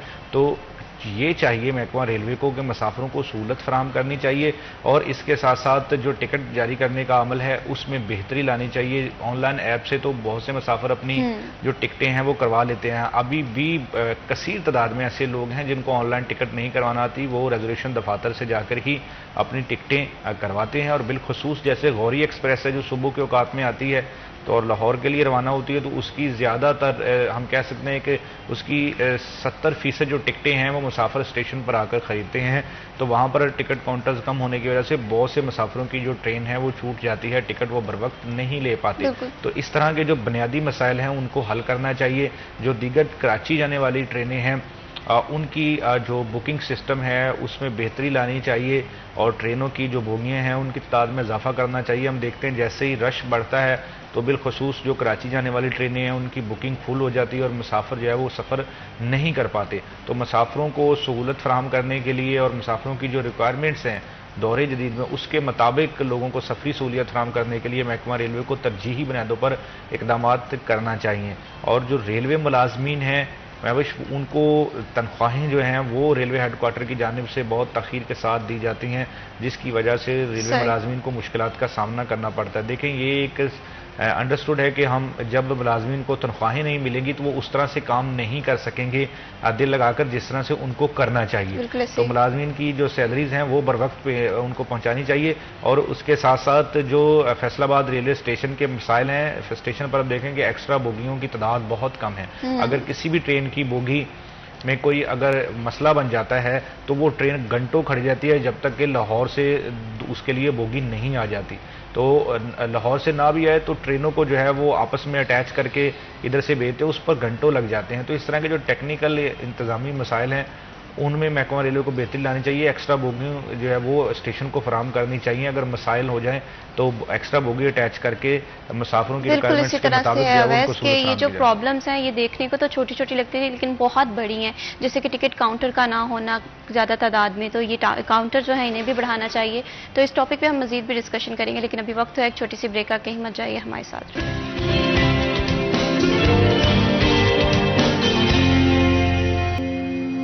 सिटी एट 10 में वंस अगेन खुशामदीद। बात हो रही है फैसलाबाद की आवाम के मसाइल के हवाले से। सफरी सहूलियात क्या क्या रेलवे में मुनासिब इंतजाम किए जा रहे हैं, अगर फ़्लाइट ऑपरेशंस बहाल नहीं हो रहे तो उसकी क्या वजूहात हैं। इसी के साथ साथ हम देख रहे हैं कि जैसे ही माह अप्रैल का आगाज़ हुआ है गर्मी की शिद्दत में काफ़ी ज़्यादा इजाफा देखने को आया है और जिसे कहते हैं कि एक्सपर्ट की जानिब से ये भी कहा गया है कि अगर गर्मी की शिद्दत इसी तरह से रही तो आइंदा हीट वेव जो है उसका भी ख़तरा है, हीट स्ट्रोक का भी ख़तरा है। तो ऐसे में माजी में हम देखते हैं कि सफरी सहूलियात जहाँ पर होती हैं वहाँ पर हीट स्ट्रोक कैंप्स का भी आगाज़ किया जाता है, लेकिन अभी तक हम देख रहे हैं कि हीट स्ट्रोक कैंप कहीं पर नज़र नहीं आ रहे। वो रेलवे के हवाले से बात हो जाए, वो हमारे ये लाड़ी अड्डा या स्टेशन बस स्टेशन हो जाए, कहीं पर भी हमें ये कैंप देखने में नहीं आ रहे। इमरान असलम, इस हवाले से मैं आपसे अपडेट लेना चाहती हूँ कि क्या वजह है, क्योंकि गर्मी अगर हम बात करें तो ऐसा लग रहा है कि जून ने अप्रैल में ही वेलकम कह दिया है। बिल्कुल ऐसा ही है, क्योंकि ऐसे में PDMA ने भी अलर्ट जारी किया हुआ है कि 18 अप्रैल तक और इससे ज़ायद जो है गर्मी की शिद्दत में इजाफा देखने को मिल सकता है। ऐसे में डिप्टी कमिश्नर्स इसके साथ साथ तमाम बस अड्डे इसके साथ साथ रेलवे स्टेशन समेत जहाँ से भी लोग सफरी सहूलत करते हैं वहाँ पर फौरी तौर पर हीट स्ट्रोक जो कैंप्स हैं वो लगाने के हवाले से हदायत जारी की गई हैं। अनफॉर्चुनेटली फैसलाबाद की बात करें तो रेलवे स्टेशन हो, GTS हो, लारी अड्डा हो, एयरपोर्ट हो, वहाँ पर हीट स्ट्रोक कैंप्स नहीं लगाए गए। हेल्थ डिपार्टमेंट को ऑन बोर्ड लेकर ये लगाए जाते हैं, जिसमें ग्लूकोज में दीगर जो चीज़ें हैं वो प्रोवाइड की जाती हैं। कि हमने देखा भी है लास्ट ईयर कि अक्सर मुसाफिर जो हैं हीट वेव इतनी तेज़ थी कि आप जो मुसाफिर बेहोश हो जाते हैं, बाज़ औक़ात इनको प्रॉब्लम्स हो जाती हैं डायरिया की दीगर वगैरह। तो टू फैसिलिटेट द पैसेंजर वहाँ पर हीट स्ट्रोक जो कैंप्स हैं या काउंटर्स हैं वो इसलिए लगाए जाते हैं ताकि पैसेंजर्स को ये चीज़ें प्रोवाइड की जा सकें। क्योंकि ज़ाहिर है फैमिली जब सफ़र करती हैं तो बच्चे भी हमरा होते हैं, तो बच्चों को ग्लूकोज में दीगर जो इन्होंने साशे वगैरह रखे होते हैं और मेडिसिन रखी होती हैं वो देनी होती हैं। लेकिन फैसलाबाद में मैं समझता हूँ ज़िला इंतज़ामिया, रीजनल ट्रांसपोर्ट अथॉरिटी, इसके साथ साथ दीगर महकमों की गफलत के बायस से किसी भी हॉस्पिटल में, किसी भी लारी अड्डा बात कर लें, GTS कर लें, रेलवे स्टेशन कर लें, आप कहीं भी विजिट कर लें तो हीट स्ट्रोक जो कैंप है वहाँ पर नहीं है। और आई थिंक बड़ी ये नेसेसरी चीज़ें हैं, क्योंकि इन 3 माह के दौरान कम से कम यहाँ पर हीट स्ट्रोक जो कैंप हैं वो फ़ाल होने चाहिए, ताकि किसी भी जो शहरी है, ज़ाहिर है बेहोशी का आलम आ जाता है, इसके साथ साथ दीगर जो एक्टिविटी में चीज़ें आ जाती हैं, तो आई थिंक इस पे लगाना चाहिए हीट स्ट्रोक काउंटर जो है, फौरी तौर पर इनकी मॉनिटरिंग करनी चाहिए, वहाँ पे जो स्क्वाड और स्टाफ है उसको एक्टिवेट करना चाहिए। और ऐसा तो फैसलाबाद में अभी तक हमने कहीं दिखाई नहीं दिया, और लाहौर में शुरू हो चुके हैं, इस्लामाबाद में शुरू हो चुके हैं, फैसलाबाद में नहीं हो रहे। ऐसे में मैं समझता हूँ हेल्थ डिपार्टमेंट को वहाँ पर अपना अमला तैनात करना चाहिए। इस कम से कम जो लारी अड्डा, रेलवे स्टेशन है, इन डिपार्टमेंट्स को हेल्थ डिपार्टमेंट को अप्रोच करना के चाहिए कि यहाँ पर अशद ज़रूरत है। और जैसा बात हो रही थी कि पानी के जो प्लांट्स हैं वहाँ पर पानी की फ्राहमी को, क्योंकि तिबी माहिर यही कहते हैं कि सर को डांप के रखें, पानी का स्मेल ज़्यादा करें और सन ग्लासेस लगाएं, तो ये शहरी तो अपने तौर पे कर रहे हैं, लेकिन ऑन अदर हैंड कि आप ज़िला इंतज़ामिया की तरफ जाएँ तो उनकी जानब से किस हद तक यहाँ पर हीट स्ट्रोक जो काउंटर या कैंप्स लगाए गए हैं वो आई थिंक ये इनकी नेग्लिजेंसी है। इनको स्टेप्स ये उठाने चाहिए टू फैसिलिटेट द पैसेंजर। और ऐसे में फैसलाबाद डिवीज़न में जो बढ़ती हुई गर्मी की लहर है, और ऐसे में आप देख सकते हैं कि पेशेंट्स में इजाफा हो रहा है, डायरिया के, मलेरिया के, दीगर जो चीज़ें हैं उसमें आ रही हैं। तो ऐसे में जो फूड अथॉरिटी है वो भी हर जगह हर पॉइंट्स पे जो फूड सेफ्टी की टीमें हैं वो खुराक को और पॉइंट्स को चेक कर रही हैं, क्योंकि अक्सर फूड पॉइजनिंग के केसेस सामने आते हैं क्योंकि गर्मी की शिद्दत इतनी बढ़ चुकी है। तो ऐसे में उनके सर्टिफिकेट चेक किए जाते हैं। तो ये जो तमाम मसाइल हैं ये 3 माह के दौरान बड़ी अच्छी ज़रूरत है। और मैं समझता हूँ कि डिप्टी कमिश्नर को, रीजनल ट्रांसपोर्ट अथॉरिटी हकाम को, रेलवे हकाम को और लारी अड्डा, बस, DTS स्टैंड और एयरपोर्ट इंतजामिया को कम से कम इस तरफ आना चाहिए। बिल्कुल, हीट वेव जो है वो बहुत ही ख़तरनाक है और जानलेवा भी है। अगर बर वक्त आप जिसे कहते हैं एहतियाती तदाबीरों को फॉलो नहीं करते और खुदा न खास्ता हीट वेव का शिकार हो जाते हैं तो ये एक बहुत बड़ा मसला है। तो एहतियाती तदाबीरों को लाजमी फॉलो करें, घर से जब भी निकलें, ठीक है, स्क्रीन ब्लॉक लगाएं, सन ब्लॉक लगाएं, ठीक है, ग्लासेस का इस्तेमाल करें, वाटर इनटेक जो है वो बहुत ज़्यादा इस्तेमाल करें और कोशिश करें कि ऐसी जगहों से ना खाएं जहाँ पर बहुत ज़्यादा मक्खियों की भरमार है, जहाँ पर क्लीनेस या हाइजीनिक का उस तरह से ख्याल नहीं रखा जाता। तो वैसे यहाँ पर हम हीट वेव के हवाले से बात कर रहे हैं, तो महकमा रेलवे में हीट वेव सेल जो है वो कब कायम किया जाएगा? और इसके साथ साथ मैं आपसे ये भी जानना चाहती हूँ, क्या रेलवे डिपार्टमेंट की तरफ से मुसाफिरों के लिए पानी की साफ पीने की सहूलत मौजूद है?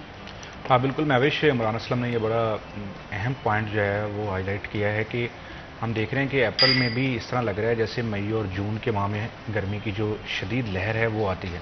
तो गर्मी की शिद्दत में इजाफा हो चुका है, मगर हीट स्टॉप जो कैंप हैं वो ना सिर्फ लारी अड्डा बल्कि रेलवे स्टेशन पर भी नहीं लगाया गया। स्टेशन पर हज़ारों की तादाद में मुसाफिर रोज़ाना की बुनियाद पर सफ़र करते हैं, फैमिलीज़ होती हैं, बच्चे होते हैं और बहुत से ऐसे जो वाक़यात हैं अब वो रूनुमा होते हैं कि हीट वेव का जो शिकार हो जाते हैं बच्चे, ट्रेनों में हो जाते हैं। तो इस पर जो है वो जल्द अज जल्द ज़िला इंतज़ामिया को और महकमा रेलवे को मनसूबाबंदी करनी चाहिए। और जो जिस तरह से गर्मी का आगाज़ हुआ है कि हम देख रहे हैं कि मई और जून में इसकी शिद्दत में एक जो है वो ख़तरनाक इजाफा भी देखने को मिल सकता है। तो इससे मुतल्लिक जो तमाम तर एहतियाती तदाबीर हैं उन पर अमल दरामद करवाना चाहिए ताकि मुसाफिरों को जो है वो सहूलत दी जा सके और लोगों को फैसिलिटीज़ दी जा सके। और जहाँ तक रेलवे के इंतज़ामी अमूर की बात है तो उसमें जो है वो बड़े पैमाने पर एक तब्दीलियों की ज़रूरत है, जो हम 12 मरतबा कह चुके हैं कि लोग जो हैं वो ट्रेन का सफ़र करना चाहते हैं, लोग हज़ारों की तादाद में ट्रेनों में सफ़र करते हैं, मगर उसके बावजूद जो है वो महकमा रेलवे की जानिब से लोगों के मसाइल को नज़रअंदाज किया जाता है और ट्रेनों को निजी कंपनीज़ के हवाले करने के जो तजर्बात हैं वो किए जाते हैं। उसके कोई हम देखते हैं कि फ़ायदे हमें नज़र नहीं आते, मगर उसके बावजूद इस तरह के जो तजर्बात हैं अब वो किए जाते हैं पैसेंजर्स को सहूलियत फराहम करने के हवाले से। और गर्मी की शिद्दत में इजाफा होगा तो पानी की जो ज़रूरत है वो मुसाफिरों को वहाँ पर है, क्योंकि स्टेशन पर जो गैर मेयारी अशिया फ़रोख्त होती हैं और उसके अलावा लोग जो है वो महंगे दामों पानी खरीद कर पीने पर मजबूर होते हैं। एक जो है वो फलाही इदारे की जानिब से वाटर प्लांट तो रेलवे स्टेशन पर लगा दिया गया है, ठीक है, लेकिन उसको फाल बनाने के हवाले से महकमा रेलवे की जानिब से कोई इकदाम नहीं किए जाते। वाटर कूलर वहाँ पर जो पड़े हैं वो मुकम्मल तौर पर खस्ता हाल हो चुके हैं, पीने का वहाँ पर साफ़ पानी की जो सहूलत है वो मौजूद नहीं है। तो महकमा रेलवे को जल्द अज जल्द ये मसाइल दूर करना होंगे और वाटर प्लांट जो स्टेशन पर इस वक्त मौजूद है उसको फाल बनाना चाहिए, सफाई सुथराई के वहाँ पर इंतजाम करने चाहिए। वाटर कूलर जो नस्ब किए गए हैं, खस्ता हाली का शिकार हैं, मुकम्मल तौर पर बंद हो चुके हैं, उनको फाल बनाना चाहिए ताकि मुसाफिर जो हैं वो पानी जो ख़रीद कर महंगे दामों पीते हैं उसके अलावा वाटर प्लांट से साफ़ पानी की जो सहूलत है वो हासिल कर सके। तो इस तरह के जो छोटे छोटे मसाइल देखें, इनके लिए कोई आपको करोड़ों या अरबों दरकार नहीं है, ये नाकस इंतज़ामी अमूर के नताइज हैं। आप अपने इंतज़ामी अमूर में तो बेहतरी लाएँ, ना सिर्फ रेलवे मैं ये समझता हूँ कि तमाम सरकारी अदारे देखें जहाँ पर जो बजट के मसाइल हैं, हम समझते हैं कि ऐसी सूरत हाल है कि बहुत से मनसूबा जात के लिए बजट नहीं मिला, लेकिन जो नाकस इंतजामी अमूर है वो भी लोगों के लिए वबाले जान बने हुए हैं। इंतजामी अमूर में बेहतरी नहीं लाई जाती, उसकी सुस्ती का खमियाजा जो है वो लोगों को भुगतना पड़ता है। इसी तरह की जो सूरत हाल है वो महकमा रेलवे की है कि वहाँ पर भी अफसरान की जो सुस्ती है वो मुसाफिरों के लिए छोटे छोटे मसाइल पैदा कर रही है। स्कैनर मशीन जो है वो गुज़िश्ता 5 साल से ख़राब पड़ी हुई है। अब देखें कि उसको उसकी मेंटेनेंस में उसको दोबारा से फाल बनाने में कोई करोड़ों रुपए महकमा रेलवे को नहीं चाहिए। बिल्कुल, वैसे देखने को तो ऐसे लगता है कि ये छोटे छोटे से मसाइल हैं, बजट भी इतना ज़्यादा इन्वॉल्व नहीं हो सकता, लेकिन फिर भी इन्हें हल होना बहुत ज़्यादा ज़रूरी है। बहुत शुक्रिया अवैस अली, आपने हमारे प्रोग्राम को वक्त दिया। बहुत शुक्रिया इमरान असलम, आपने हमें ज्वाइन किया। ऐसे बहुत सारे मसाइल हैं सफरी सहूलत के हवाले से बात करें, जैसे कि जो कि बुनियादी हक है किसी भी शहरी का, पीने का साफ पानी, टिकट काउंटर का इजाफी होना, और इसके साथ साथ सिक्योरिटी के मामलात भी सफरी सहूलत में जो है आसानी पैदा करते हैं। तो आई होप कि इस प्रोग्राम के तवज्जुह से हम इंतजामिया को ये पैगाम दे सके होंगे, इन मसले को फ़ौरन से हल करना बहुत ज़्यादा ज़रूरी है। अभी वक्त हुआ एक छोटी सी ब्रेक का, कहीं मत जाइए, हमारे साथ रहिए।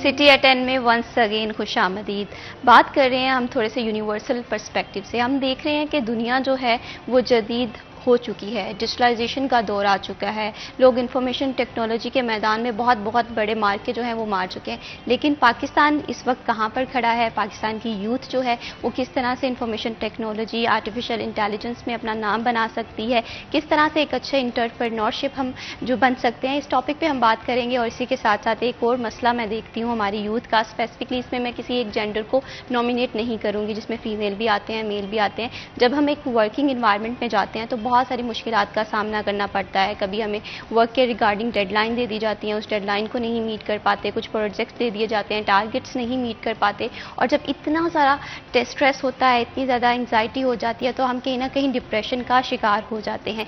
वर्कलोड और डिप्रेशन को किस तरह से टैकल कर सकते हैं, इस टॉपिक पे भी बात करेंगे। लेकिन इस टॉपिक पे बात करने से पहले मैं आज के हमारे बहुत ही स्पेशल गेस्ट हैं उनका इंट्रोडक्शन करवा दूं, जो कि स्पेसिफिकली हमारे नाज़रीन की मुश्किलात को आसान करने के लिए यहाँ पर स्टूडियो में हमारे साथ मौजूद हैं। सबसे पहले मैं इंट्रोडक्शन कराना चाहूँगी हमना अली का, जो कि ऑर्गेनाइजेशनल साइकोलॉजिस्ट हैं। अस्सलाम वालेकुम। वालेकुम सलाम। कैसी हैं आप? अल्हम्दुलिल्लाह। Thank you so much for joining us. और बहुत ही अहम टॉपिक पे हम गुफ्तगू करेंगे।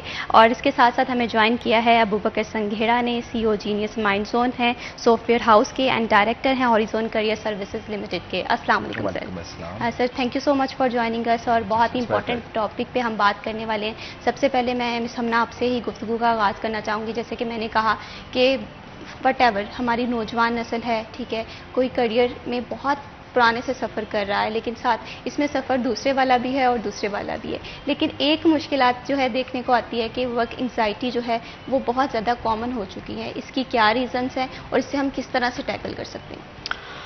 हाँ जी बिल्कुल नविश, इसमें यह है कि देखें एंग्जाइटी या स्ट्रेस का स्टार्ट वहीं से हो जाता है। मतलब जब आप अपने आपके जो किड्स हैं उनको बेसिक उनकी काउंसलिंग नहीं कराते, उनकी करियर काउंसलिंग नहीं होती कि भाई वो करना क्या चाहते हैं। अब एक बच्चे की मेंटेलिटी जो है वो मेडिकल में जाने वाली है या उसका इंटरेस्ट जो है वो मेडिकल में जाने का है, और पेरेंट्स फोर्सफुली उसको भिजवा देते हैं इंजीनियरिंग यूनिवर्सिटी में। तो डेफिनेटली उसकी जो स्टडीज़ होती हैं वो इंजीनियरिंग की होती है। पेरेंट्स, फैमिली, सोशल प्रेशर, हर चीज़ यही डिमांड कर रही होती है कि भाई आप अपनी एज पर योर क्वालिफिकेशंस आप चलें, बट उसकी स्किल जो होती है वो मेडिकल की होती है। तो फर्स्ट ऑफ ऑल तो ये है कि पेरेंट्स को, फैमिलीज़ को और स्कूल्स में ये होना चाहिए कि एक अच्छा काउंसलर होना चाहिए जो कि बच्चे की मेंटल एबिलिटीज़ को देखते हुए, उसके इंटरेस्ट को देखते हुए, उसके लिए उसकी जो भी एजुकेशनल उसकी काउंसलिंग करते हुए उसको गाइड करें कि भाई किस तरह आप किस फील्ड में जा सकते हैं जो आपके लिए सूटेबल और फ्रूटफुल रहेगी। ठीक है। सेकेंडली जब वर्क प्लेस की अगर हम बात करें तो मैं एज एन ऑर्गेनाइजेशनल साइकोलॉजिस्ट जो है वो लास्ट 5 ईयर से काम कर रही हूँ।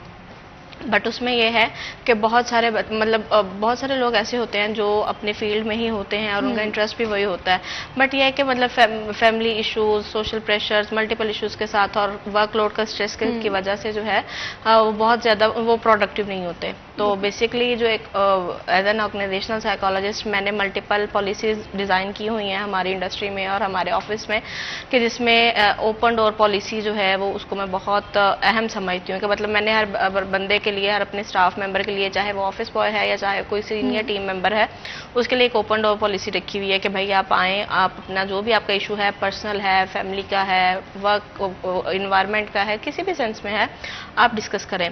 तो बहुत दफ़ा ऐसा होता है कि आप अगर किसी को सुन लेते हैं, वो अपना कैथारसिस कर लेता है, अपने इश्यूज़ को डिस्कस कर लेता है, चाहे वो उसके काम के हवाले से हैं या फिर उसके पर्सनल हैं, तो वो मतलब अपना कैथारसिस करने के बाद अपना 1 and 10% अपने काम को देता है और फिर बहुत पॉजिटिवली और अपना 1 and 10% हमें देता है, तो जिसकी वजह से बच्चा भी प्रोडक्टिव हो जाता है, काम भी बहुत अच्छा होता है और एक इन्वायरमेंट जो है वो बहुत स्मूथ चलता है हमारा ना। बिल्कुल ऐसे ही है और बहुत ही खूबसूरत 2 पॉइंट आपने हाईलाइट किए हैं, जैसे मैं भी जिसे कहते हैं कि इत्तेफाक करूंगी कि सबसे पहले जो है वो बचपन से ही एक बच्चे का जो है इंटरेस्ट डेवलप होना स्टार्ट हो जाता है कि उसने किस फील्ड में जाना है, लेकिन कहीं ना कहीं सोसाइटी प्रेशर होता है, पेरेंट्स का प्रेशर होता है, आसपास के लोगों का प्रेशर होता है कि फलां का बच्चा जो है इस करियर में जा रहा है तो मेरे बच्चे को भी इस करियर में जाना चाहिए, तो कहीं ना कहीं इस वजह से जो है आपका बच्चा है वो यूनी डायरेक्शन हो जाता है और वो उस तरह से अपनी सलाहियत को नहीं पहचान पाता। और साथ ही जो वर्क स्ट्रेस के बारे में बात हुई है कि अगर आप किसी भी परेशानी का शिकार हैं, मैं अक्सर अपने प्रोग्राम में ये बात कहती हूँ, आसपास कोई ऐसा पर्सन ढूंढे जो आपको सुन सके, आपकी हेल्प कर सके, क्योंकि जहनी मसाइल जो हैं वो डिस्कशन से, शेयरिंग से हल हो सकते हैं और इस मसले को बहुत ही गैर संजीदा ना लें, ये एक बहुत सीरियस इशू है डिप्रेशन। अपने आसपास के लोगों को भी देखें और अगर आप समझ रहे हैं कि आपके आसपास कोई ऐसा इंसान मौजूद है जिसे आपकी मदद की ज़रूरत है तो फ़ौरन से उसकी मदद करें। यहाँ पर मैं अबू बकर साहब आपसे ही बात करना चाहूँगी कि जिस तरह से आप IT में माशाल्लाह से एक्सपर्ट हैं और अगर हम बात करें इंफॉर्मेशन टेक्नोलॉजी की पाकिस्तान के हवाले से, हम देख रहे हैं कि हम बहुत सारी प्रोडक्ट हैं वो मेड इन चाइना की इस्तेमाल कर रहे हैं, ठीक है, कोई फ्लां कंट्री के ऐप हम इस्तेमाल कर रहे हैं, तो हम बीइंग अ पाकिस्तानी और बीइंग अ पाकिस्तान के एक शहरी हम अपनी ऐप क्यों नहीं डेवलप कर पा रहे, हम अपने सॉफ्टवेयर को क्यों नहीं इस्तेमाल कर पा रहे? जी बिल्कुल, बड़ी अच्छी आपने बात की कि हम मेड इन पाकिस्तान क्यों नहीं हो रहे। हम मेड इन पाकिस्तान हैं, हमारी बहुत सारी प्रोडक्ट्स ऐसी हैं जो कि ग्लोबली जो हैं वो चल रही हैं, बट उनका जो ग्रोथ है या उनकी जो एक इम्पोर्टेंस है वो इतनी ज़्यादा हाईलाइट करके पाकिस्तान में नहीं दिखाई जाती, जिसकी वजह से, और यही समझता हूँ कि यही वो चीज़ है जिसकी वजह से हमारा जो यूथ है उसको इंस्पिरेशन नहीं मिलती। उसको इंस्पायर करने के लिए वही 3-4 रटे हुए जो यूनिवर्सिटी में पढ़ाए जाते हैं, कॉलेज में पढ़ाए जाते हैं कि मार्क जुकरबर्ग है और एप्पल उसने बना दिया और उसने बना दिया, तो वो उन्हीं को लेके बड़े होते हैं। एक्चुअली अगर हम बात करें IT सेक्टर की, तो IT सेक्टर पाकिस्तान का ग्रेजुअली अब बढ़ रहा है, इसमें कोई शक नहीं है। हर दूसरा बंदा जो है वो इसके ऊपर आ रहा है और इसके ऊपर बहुत काम भी हो रहा है। और अगर हम बात करें ओवरऑल, चूँकि हम फैसलाबाद में बैठे हैं तो फैसलाबाद उस लेवल से इन चीज़ों को प्रमोट नहीं कर पा रहा और हम लोग कोशिश तो कर रहे हैं इसके ऊपर, बट अगर आप बात करें कराची की, इस्लामाबाद की, लाहौर की, तो ये राइट नाउ एक हब बन चुके हुए हैं। यहाँ पे चीज़ें जो है और तरह से ट्रीट होती हैं और टैलेंट हमारे पास बहुत अच्छा है और इसके अलावा हमारे पास इकोनॉमिकल है, बहुत ज़्यादा महंगा नहीं है और कंपटीशन भी बहुत अच्छा है। हम लोग इंडियंस मार्केट के साथ हम लोग काम कर रहे होते हैं मुकाबले के ऊपर। तो अगर मैं बात करूं तो हमारा डेवलपर जो है वो शहजादा है, हम उसको शहजादा ही बोलते हैं जो होते हैं। तो इसको करने के लिए बहुत सारी ऐसी चीज़ें हैं जो रिक्वायर्ड हैं, जो अगर आप इसको हम प्रॉब्लम की तरफ लेके जाऊँगे, इसके प्रॉब्लम्स क्या हैं, और शायद इसको मैं अपनी गुफ्तगू को 2 एंगल्स में लेता हूँ। एक तो पहले मैं इसकी अच्छाइयाँ बताई करता हूँ, फिर इसकी मैं प्रॉब्लम्स भी बताता हूँ। तो अच्छाइयाँ इसकी जो है वो आपको बता चुका हूँ कि हमारा टैलेंट बहुत ज़बरदस्त है। वो क्यों है कि ये दबा हुआ है, ये सोशल मीडिया से इसने बड़ी बड़ी गाड़ियाँ देख ली हैं, बड़े बड़े बंगले देख ले हुए हैं और ज़हनी तौर के ऊपर वो अब बहुत बड़ा हो चुका है, लेकिन करने के लिए उसके पास ग्राउंड नहीं है। तो जिसकी वजह से वो उसको जब भी कोई मौका मिलता है तो वो अपनी पूरी एनर्जी के साथ जो है उसके ऊपर काम शुरू कर देता है। और ऑब्वियसली फिर उसके बाद अगली चीज़ होती है कि उनको सिखाने वाले कौन है। अब अक्सर आप लोग सुनते हो कि अब तो मैं अक्सर ये दोस्तों को ये बात भी बताता हूँ कि अगर आप ये बात कर रहे हो कि आपने सीखना है और आप इंटरनेट पे चले गए और वहाँ से आप चीज़ें सीख लेंगे, ऐसा नहीं होता। प्रैक्टिस जो है प्रैक्टिस है, प्रैक्टिकल है। जब तक आप किसी सीनियर के साथ नहीं बैठेंगे, जब तक आप किसी अपने उस्ताद के साथ टाइम नहीं स्पेंड करेंगे, उसकी प्रॉब्लम्स नहीं देखेंगे, आप उस लेवल तक नहीं जा सकेंगे। और ये फुकदान नज़र आता है मुझे यहाँ पे कि बच्चे कहते हैं कि हमें खुद ही समझ आ गई और हम खुद ही सब कुछ कर लेंगे। तो स्केटिंग है IT के अंदर, फ्रीलांसिंग के तौर पे लोग काम करते हैं, ऑर्गेनाइजेशन काम कर रहे होते हैं और कुछ लोग जो है वो बाहर चले जाते हैं। और मैं समझता हूँ ये भी एक हमारा लास्ट 3-4 ईयर्स से जो हम देख रहे हैं कि ब्रेन ड्रेन जो इतना ज़्यादा हो चुका है हमारे पास। अब हम CV जब HR जब CV पुट आउट करता है तो हमारे पास रिक्वायरमेंट के मुताबिक हमारे पास बंदा ही नहीं आ रहा होता। बिल्कुल ऐसे ही है। और उसकी वजह से फिर क्या करना पड़ता है, फिर हम जैसे लोग जो हैं वो आते हैं कि हम लोग यंग यूथ को लेते हैं, उनके साथ 3-4 साल लगाते हैं, उनको अपने साथ बैठाते हैं, अपने सीनियर के साथ बैठाते हैं, फिर हम उनको उस लेवल पे लेके आते हैं कि हमें उस तरह का बंदा जो है, वो जो हमें टैलेंट रिक्वायर्ड है, उसको पॉलिश करके वहाँ पे लेके आते हैं।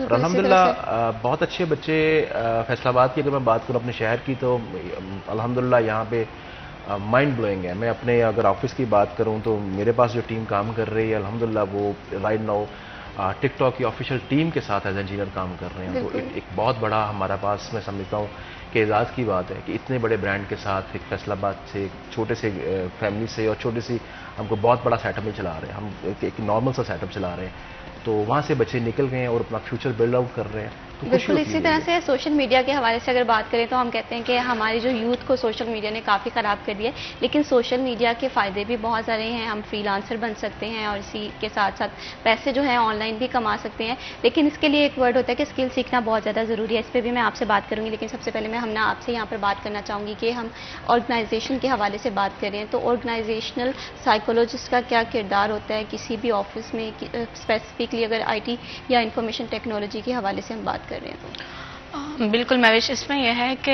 जो ऑर्गेनाइजेशनल साइकोलॉजिस्ट है वो एज HR भी काम कर सकता है ना। मतलब हमने जब इंटर्नशिप की थी तो हमें कहा गया था कि आप कहीं किसी भी ऑर्गेनाइजेशन में काम करके आए, और जब ऑर्गेनाइजेशन में गए तो आप HR काम करें।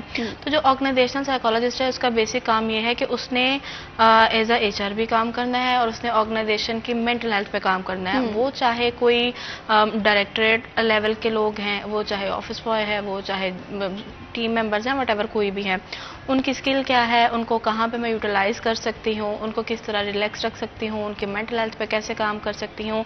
समटाइम्स ऐसा होता है कि मेरे पास कैंडिडेट जो है वो आता डिज़ाइनर है, बट उसकी जो हिडन क्वालिटीज़ होती हैं वो डेवलपर वाली होती हैं। बेसिकली उनको एक्सप्लोर करना और उनको फिर पॉलिश करना एज पर देयर स्किल्स, क्योंकि बहुत सारे बच्चे ऐसे आते हैं हमारे पास, उन्हें खुद नहीं पता होता वो क्या है। और बहुत सारे ऐसे होते हैं जो बहुत कुछ खुद को बता रहे होते हैं लेकिन वो होते नहीं है। बेसिकली जो ऑर्गेनाइजेशनल साइकोलॉजिस्ट है उसने एक्सप्लोर करना है मेंटल हेल्थ को, उसकी मेंटल हेल्थ के साथ काम करना है और उसको बताना है कि भाई आप ये हैं, आप ये कर सकते हैं और आप ये नहीं कर सकते। उसको गाइड करना है कि किस तरह वो अपने फ्यूचर को बिल्ड कर सकता है as per his own build in skills. Qualifications कोई भी हैं, वट एवर कुछ भी हैं।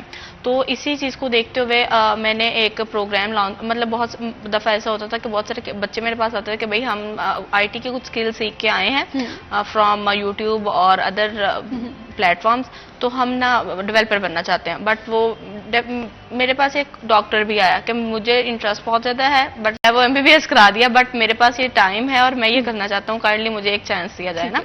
और जेनुअनली उसके पास इतना नॉलेज था कि मैं कहती हूँ कि BScs वाला मतलब फ्रेश ग्रेजुएट भी आता है ना, तो उसके पास एज सच नॉलेज नहीं होता और वो करता है, मतलब हमें उसको बताना पड़ता है, सिखाना पड़ता है। तो फिर इस चीज़ को देखते हुए मैंने एज एन ऑर्गेनाइजेशनल साइकोलॉजिस्ट एक स्टेप लिया और अपनी कंपनी से भी इसके लिए अप्रूवल ली कि भाई मुझे ये अप्रूवल दी जाए कि किसी भी फील्ड से कोई बंदा है, मैं उसका इंटरव्यू करके उसको कुछ स्किल्स उसकी पॉलिश करके उसको, मतलब मेरे पास जो स्टाफ है उसमें 30% लोग ऐसे हैं जिनके पास कोई एजुकेशनल उनकी एज पर उनके पास अपनी सर्टिफिकेट्स या डिग्रीज नहीं है, BSc SIT वट एवर कुछ भी नहीं है, बट उनके पास उनका इंटरेस्ट था, उनके पास स्किल थी और उन्हें जैसे ही विद इन 1 और 2 मंथ और 3 मंथ उनके, मतलब हमने जो लर्निंग का प्रोसेस दिया, जो सिखाने का इनिशिएट मैंने लिया, वो ये लिया कि मैं मतलब कोई क्लास सिस्टम, कोई लेक्चर सिस्टम नहीं रखा।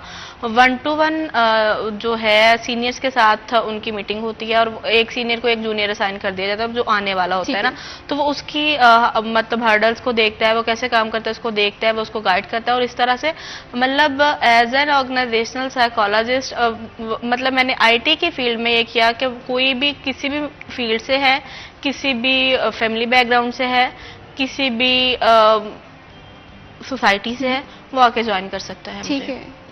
और वो विद इन 3 to 6 मंथ्स जो BScs आपको 4 इयर्स में सिखाता पढ़ाता है, वो सीख के वो डिलीवर करने लग जाते हैं और बहुत अच्छी सैलरी पर जाके काम भी करते हैं और फ्रीलांसर भी बन जाते हैं। बिल्कुल। और उसमें सेकेंडली ये जो हमारे अपनी ऑर्गेनाइजेशन के लोग हैं, वो हमारी फील्ड ऐसी है, IT की फील्ड ऐसी है कि उसमें आपका जो सिस्टम की स्क्रीन है वो भी ब्लैक एंड वाइट है सारी, मतलब वो उस स्क्रीन को देखते देखते वो एक डिफरेंट ही स्ट्रेस को गेन कर जाते हैं ना। तो उनको मतलब रिलैक्स रखना, उनके एनवायरनमेंट को बहुत अच्छा रखना, उनके साथ बहुत ज़्यादा दूसरी एक्टिविटीज़ को प्लान करना, उनकी इंगेजमेंट्स को देखना कि मतलब डिज़ाइनर, डेवलपर, ये वो सबका। और मैं समझती हूँ कि किसी भी ऑर्गेनाइजेशन, चाहे वो रेस्टोरेंट का बिजनेस है, किसी भी सेंस में कोई भी बिजनेस है, उसमें ऑर्गेनाइजेशनल साइकोलॉजिस्ट होना बहुत ज़रूरी है। और ऑर्गेनाइजेशनल साइकोलॉजिस्ट या ऑर्गेनाइजेशनल साइकोलॉजी एक वास्ट फील्ड है। इसमें हमारी ह्यूमन रिसोर्स मैनेजमेंट भी आ जाती है। इसमें स्ट्रेस लेवल को कम करने के लिए भी इस टॉपिक पे हम मजीद भी डिस्कशन करेंगे, लेकिन अभी वक्त है एक छोटे से ब्रेक का। कहीं मत जाइए, हमारे साथ रहिए।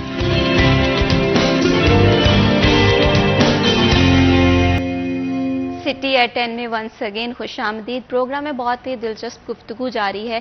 बात हो रही है फैसलाबाद के नौजवान को एम्पावर करने की। कौन सी स्किल्स इंपॉर्टेंट है, किस तरह से पैसा कमाया जाए, क्योंकि अगर हम देख रहे हैं कि हमारे यूथ का एक ही शिकवा होता है कि उस तरह से यहाँ पर जॉब अपॉर्चुनिटीज़ नहीं है। लेकिन अगर आपके पास स्किल अच्छी है तो आप बहुत अच्छे से, जिसे कहते हैं कि पैसा भी कमा सकते हैं और अपनी फैमिली को भी सपोर्ट कर सकते हैं। आपकी इन्हीं मुश्किलात को आसान करने के लिए हमारे साथ जो आज एक्सपर्ट मौजूद हैं, जिनमें हमना अली हैं जो कि ऑर्गेनाइजेशन साइकोलॉजिस्ट हैं, इसी के साथ साथ अबू बकर संगेरा साहब भी हमारे साथ मौजूद हैं जो कि एक्सपर्ट है फ्रीलांसिंग करने में और इसी के साथ साथ फ्रीलांसर बनाने में। ठीक है, तो इनसे मैं फर्दर भी जानना चाहूँगी कि सर, बात हम यूथ के हवाले से कर रहे हैं तो यूथ का एक ही मसला है, रिस्पॉन्सिबिलिटीज़ भी हैं, फैमिली के लिए पैसा भी कमाना है और करियर भी सेट करना है, लेकिन स्किल के हवाले से समझ नहीं आ रही कि आगे कौन सी स्किल को चूज़ किया जाए और किस तरह से फ्रीलांसर बना जाए। तो इस हवाले से कोई टिप्स आप देना चाहें? देखिए, जितने भी यूथ अभी हमें देख रहे हैं आपके प्रोग्राम के तवज्जुह से, मैं उनको ये कहना चाहता हूँ कि ज़िंदगी के अंदर किसी भी डिपार्टमेंट और स्पेशली आईटी के अंदर देयर इज़ नो शॉर्टकट्स। ठीक है, शॉर्टकट्स नहीं होते। आईटी का एक फंडा है, आईटी हर दिन हर सेकंड जो है ना वो इनोवेशंस लेके आती है और नई चीज़ें आती हैं। जो चीज़ें आपने 2 साल पहले सीखी होती हैं, जब वो 2 साल के बाद आप मार्केट में काम करने के लिए जाते हैं, चीज़ें चेंज हो चुकी हैं। ये वैसा ही है कि जो गाड़ी जापान के अंदर चलती 2010-11 में बंद हो जाती है और पाकिस्तान में 2024 के अंदर वो ऑन होती है। तो ऐसे ही होता है कि जब आप फ्रीलांसर बनना चाह रहे हैं और आप बाहर से काम उठाना चाह रहे हैं, तो आपको वो काम सीखना है जो काम स्पेशली यूएसए के अंदर हो रहा है। तो यूएसए की टेक्नोलॉजी के साथ आपने अपने आप को सिंक रखना है। अब उसको सिंक रखने के लिए क्या ज़रूरी है? उसके लिए है कि आपको कंसिस्टेंट रहना है और आपको किसी ना किसी अदारे के साथ इन्वॉल्व होना है। अकेले घर बैठ के, एक तो वैसे ही इतना खुशक डिपार्टमेंट होता है कि आप सिर्फ स्मोकिंग कर रहे हैं और चाय पी रहे हैं, कॉफ़ी ले रहे हैं और लैपटॉप के साथ हैं, तो आपको किसी डिपार्टमेंट के साथ, अदारे के साथ इन्वॉल्व होना है। ठीक है, जब वहाँ पे होंगे तो वहाँ पे आपको पता चलेगा कि ये डिपार्टमेंट ये क्या बना रहा है, ये कौन सी एप्लीकेशन डेवलप की जा रही है, कौन कौन सी लैंग्वेजेस के ऊपर काम किया जा रहा है, डेवऑप्स का काम क्या किया जा रहा है। आज का डेवलपर जो है वो एआई का दौर है, ऐसे लगता है जैसे शायद एआई ने हर चीज़ बना के दे दी। ऐसा नहीं है, एआई एक रोबोट है, उसको आपने तैयार करना है अपने लिए। अब जो उसको बताएंगे वो वहीं से सीखेगा, वहीं से समझेगा और वहीं से आप जैसे लोगों से इंफॉर्मेशन लेगा, उनको इकट्ठा करेगा और आपको बता देगा। अब वो अगर गलत आ गई है तो वो आपको गलत कर जाएंगे। तो आपको बेसिक पिलर ठीक करने हैं। अभी इनिशियल जो बच्चा ग्रेजुएट हो रहा है या एफएससी या आप कह लें कि मैट्रिक से पढ़ना नहीं चाह रहा और आईटी इंडस्ट्री में आना, तो यहाँ पे 4 से 5 उसके पास ऑप्शंस हैं। ठीक है, एक तो बड़ा सस्ता सा ऑप्शन है जो सारे यूज़ करते हैं, वो व्लॉगिंग है। ठीक है, अब आप व्लॉगिंग बनाना शुरू कर दें, आपको जितनी आप मैं कहता हूँ कि अजीबोगरीब चीज़ें करेंगे उतने आप वायरल हो जाएंगे। लेकिन जो वायरल होता है वो मंथ का, 2 मंथ का, 3 मंथ का होता है। बिल्कुल ऐसे ही। इसके ऊपर भी एक एल्गोरिदम काम कर रहा है, यूट्यूब के ऊपर, टिकटॉक के ऊपर एल्गोरिदम काम कर रहा है कि इनिशियली आपको किक मिलती है, आप ऊपर जाते हैं, उसके बाद आप गायब हो जाते हैं। तो ये कोई बिजनेस नहीं है, ये कोई काम नहीं है, ये आपकी फ्यूचर को बिल्ड नहीं करेगा। हाँ, साइड में अगर आपने करना है तो करें, इसको मैं डिस्कस नहीं कर रहा इन चीज़ों को, करें, बट ये इसको आप ये मत समझें कि देखें कल को यूट्यूब बंद हो जाती है, देन क्या होगा, स्ट्राइक आ जाती है, देन क्या करेंगे आप? तो आप एक ही चीज़ पे रखें, इसको एक परमानेंट काम में रखें। दूसरा काम आ जाता है फ्रीलांसर के तौर पे, बच्चे फ्रीलांसिंग में काम करते हैं, उसके अंदर डिजाइनर्स आ जाते हैं। अब फ्रीलांसर क्या है? फ्रीलांसर का मतलब है कि आप किसी के मुलाजिम नहीं है, आप खुद से क्लाइंट्स का उसको हंट कर रहे हो, उससे काम ले रहे हो, उसको काम करके डिलीवर कर रहे हो और डायरेक्टली क्लाइंट से पैसे ले रहे हो। अब उसमें क्या होता है कि उसमें बच्चा अच्छा डेवलपर भी होता है, अच्छा डिज़ाइनर भी होता है, अमेजॉन में काम करने वाले बच्चे जितने भी हैं उस इंडस्ट्री में भी हैं, सो ऑन जितनी भी इसकी सब कैटेगरीज हैं, अच्छा बच्चा काम करने। बट मुश्किल कहाँ आती है? उनको क्लाइंट नहीं मिलता। बिल्कुल ऐसे ही। अब जब क्लाइंट नहीं मिलता, तो जब क्लाइंट नहीं मिलेगा तो उस स्किल को क्या करना है आपने? अगर आपको 6 महीने 2 क्लाइंट मिले हैं, अगले 6 महीने फिर 2 क्लाइंट मिले हैं, तो ऑब्वियसली क्या होगा कि जब एक साल गुजर जाएगा, टेक्नोलॉजी चेंज हो जाएगी, आपने तो कुछ सीखा ही नहीं है, वो तो अब फारिग हो गए हैं। बिल्कुल ऐसे ही। तो उसके लिए सबसे जो इंपॉर्टेंट चीज होती है वो ये होती है कि आपने क्लाइंट हंटिंग कैसे करनी है। सही। तो जैसे आपको स्किल सीख रही है, तो जो सबसे फ्रीलांसर के लिए जो इंपॉर्टेंट जो स्किल है वो है क्लाइंट हंटिंग। ठीक है। अच्छा, उसके लिए यहाँ पे इनको लगता है, बच्चे जो मैं देखता हूँ, बच्चों से बातें सुनता हूँ, तो वो कहते हैं जी हमने फलां वेबसाइट पे चले गए हैं, फलां पे आईडी बना ली है, हम वहां से चीजें हट। वो काम मिलता है आपकी काम के ऊपर। आपको एक छोटा मिल गया, पैसे नहीं दे रहा, नो वरीज, उसके साथ रिलेशन बिल्ड करें। ठीक है। आपको बोलना आना चाहिए, आपको ठीक है। कम्युनिकेट करना आना चाहिए। ठीक है। तो ये चीजें हैं। उसके बाद आता हूँ कि ये फ्रीलांसिंग, मैं समझता हूँ कि जो इनिशियल फ्रीलांसिंग में जाते हैं वो अपने साथ ज्यादती करते हैं। ठीक है। आप पहले किसी ऑर्गेनाइजेशन में सीखें, ठीक है। उस ऑर्गेनाइजेशन में डिलीवर करें, वहां से जब आपके पास चीजें आएंगी, अब आपके पास एक वास्ट एक्सपीरियंस आ चुका है, जिसके अंदर आप काम भी समझते हैं, आपको बोलना भी आता है, आपको मीटिंग्स अटेंड करना भी आती हैं, आपको क्लाइंट हैंडल करना भी आ रहा है। अब आप जॉब भी करें, साथ में फ्रीलांसिंग करें। जब आपको लगे कि आपके पास 4 से 5 अच्छे क्लाइंट आ गए हैं और आपके साथ एक अच्छा रिलेशन बिल्ड हो गया है, देन आप वहां से उठें और अपना स्टार्टअप शुरू करें। बिल्कुल। जैसे आपको किसी ने बनाया है, इसी तरह अब आप 10-12 बच्चे जो हैं उनको लें, उनके ऊपर मेहनत करें, 10 साल लगाएं, उसके बाद फिर आप उस लेवल पे जाएं। बिल्कुल। तो ये है इस इंडस्ट्री का जो एक साइकिल है, इस तरह चलता है। हम लोग, हमारा यूथ जो है वो इतना ज्यादा शॉर्टकट के पीछे चला गया है कि वो कहता है अभी मैंने डॉलर लगाए और अभी जो डॉलर इतने ज्यादा हो जाए, ऐसा कुछ नहीं होता। तो ये बच्चों से मेरी मतलब एक रिक्वेस्ट है कि आप चीजों को सीखें, समझें और फिर करें। बिल्कुल ऐसे ही है। अभी आपने जिस तरह से बात की है कि हम डॉलर इन्वेस्ट करते हैं और कहते हैं कि रातों रात अगर हमने आज $5 जो है वो इन्वेस्ट किए हैं और ये बहुत ज़्यादा, जैसे कि हम 30 लाख तक जो है मुनाफा कमा सके, तो ये शॉर्टकट्स हैं और शॉर्टकट्स किसी भी फील्ड के लिए अच्छे नहीं होते। सबसे पहले आपको ध्यान देना है कि आपके अपने आप को पहचानना है कि आपके अंदर स्किल क्या है। हो सकता है आप एक अच्छे ग्राफिक डिज़ाइनर हो सकता है कि आप एक अच्छे, जिसे कहते हैं, कम्युनिकेटर हों। और ऐसी जब बहुत सारी स्किल्स को आप बैठकर एनालिसिस करेंगे और फिर आपको पता चलेगा कि आपने कौन सी फील्ड चूज़ करनी है। कभी भी अपनी फील्ड का इंतखाब जो है वो किसी के कहने पे ना करें। और अगर आप इन चंद बातों का ध्यान रख लेते हैं तो बहुत सारी मुश्किलात जो हैं आपकी आसान हो सकती हैं। हम यहाँ पर हम बात कर रहे हैं यूथ के हवाले से, जिस तरह से सर ने भी बताया कि यूथ के क्या मसाइल हैं, लेकिन एक मसला जो है ये भी है कि इन्फॉर्मेशन होती है, इंटरव्यू में जाते हैं लेकिन डिलीवर नहीं करना आता, क्योंकि आप एचआर में भी रही हैं, एचआर को भी देख रही हैं। तो वो कौन कौन सी गलतियां हैं जो नौजवान इंटरव्यू में करते हैं और वो नहीं करनी चाहिए? यार बहुत सारे, मतलब जो पर्सनैलिटी टाइप्स होती है ना, इंट्रोवर्ट और एक्सट्रोवर्ट, 2 टाइप्स होती हैं। तो जो एक्सट्रोवर्ट होता है तो वो तो उसको तो जो नहीं भी आता है ना वो भी आपको समझा देगा। ठीक है। तो जो इंट्रोवर्ट होता है ना तो उसको मतलब नहीं बताना आ रहा था ना, उसका पोर्टफोलियो होता है। 2 चीजें मैं देखती हूँ। एक तो या तो जिसका बहुत अच्छा पोर्टफोलियो तो उसको मतलब मैं ले लेती हूँ ना यूं ही कि ठीक है भैया आप आएँ या मुझे अपना काम दिखाएं। ठीक है। मैं आईटी इंडस्ट्री की बात कर रही हूँ। और अगर किसी का कोई पोर्टफोलियो नहीं है या किसी को डिलीवर नहीं कर पा रहा तो उसको मैं कहती हूँ कि ठीक है भाई, अगर आप इस इंटरव्यू के लिए आए हैं तो डेफिनेटली कुछ सोच के आए होंगे, या फिर या तो वो बहुत कहीं ना कहीं डिप्रेस्ड होगा या फिर वो बहुत ज़्यादा मजबूर होगा, इन अदर वर्ड्स ना। तो या फिर वो ये है कि वो बहुत ज़्यादा एक्सपर्ट, मतलब उसने देखा कि हाँ ये मेरी फील्ड है, मुझे अप्लाई करना चाहिए, तो उसको मैं मिनिमम ना 1 वीक का प्रोविजन पीरियड देती हूँ। ठीक है। मतलब हमें ना कोई भी अगर अब खुद को नहीं डिलीवर कर पा रहा तो हमें उसे एटलीस्ट एक चांस जरूर देना चाहिए कि भाई you have this week, these 5 days और whatever जो भी आपका वीक है, तो आप आके खुद डिलीवर करके दिखाएं। बता नहीं पा रहे, कोई मसला नहीं है, करके दिखा दे। ठीक है। जो बच्चा करके दिखा रहा है तो डेफिनेटली उसको आता है, तो वो करके दिखा रहा है ना।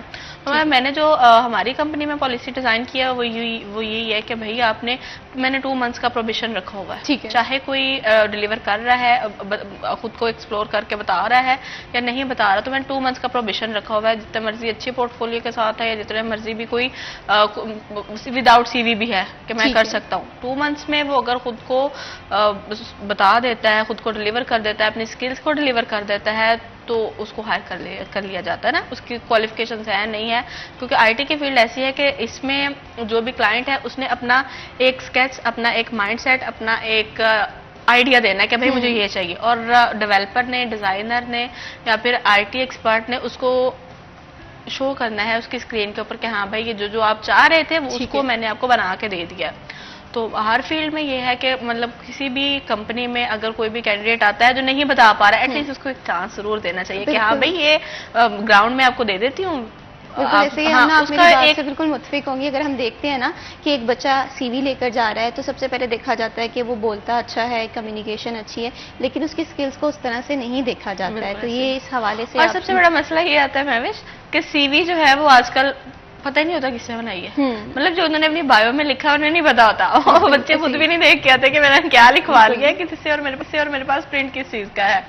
तो मतलब सबसे पहले तो ये कि जो आप हैं आप वही बताएं। ठीक है, मे बी मतलब उससे अच्छी सैलरी पे अच्छी पोजीशन आपके लिए उसी फील्ड में अवेलेबल हो, और आप इधर उधर चेक कर रहे हैं। जो आप हैं सबसे पहले खुद को एक्सप्लोर करें कि भाई आप क्या हैं, आप क्या चाहते हैं और क्यों चाहते हैं। बिल्कुल जो भी आप चाहते हैं, जो आप हैं, उसको जब आप बताते हैं ना, तो अगर आप नहीं भी बता पाते, एटलीस्ट आपकी पर्सनैलिटी से वो जरूर आपका जो इंटरव्यूअर है या फिर जो भी आपको बैठा हुआ है, कंपनी ओनर है या कोई भी है, तो वो आपको एटलीस्ट पहचान जाएगा। जिसने वो काम करवाना है ना, उसको पता है कि हाँ भाई ये मेरे काम का है और ये कर देगा। ऐसे बहुत ही अच्छी बात आपने की है कि जब भी आप अगर अपनी सीवी बनाते हैं तो बहुत सारे ऐसे लोग हैं जिन्हें पता ही नहीं होता कि उन्होंने अपनी सीवी में मेंशन क्या किया है, और सीवी को बनाना भी बहुत ज़्यादा ज़रूरी है क्योंकि सीवी भी एक ऐसी चीज़ है जो कि आपकी प्रेजेंटेशन स्किल को उस तरह से रूनुमा करती है। तो सबसे पहले अगर आप रिजेक्ट होते हैं तो उसकी एक यही रीज़न होती है कि इंटरव्यूअर को आपकी सीवी नहीं पसंद आती। तो सीवी को जब बनाते हुए अपनी स्किल्स को देखें,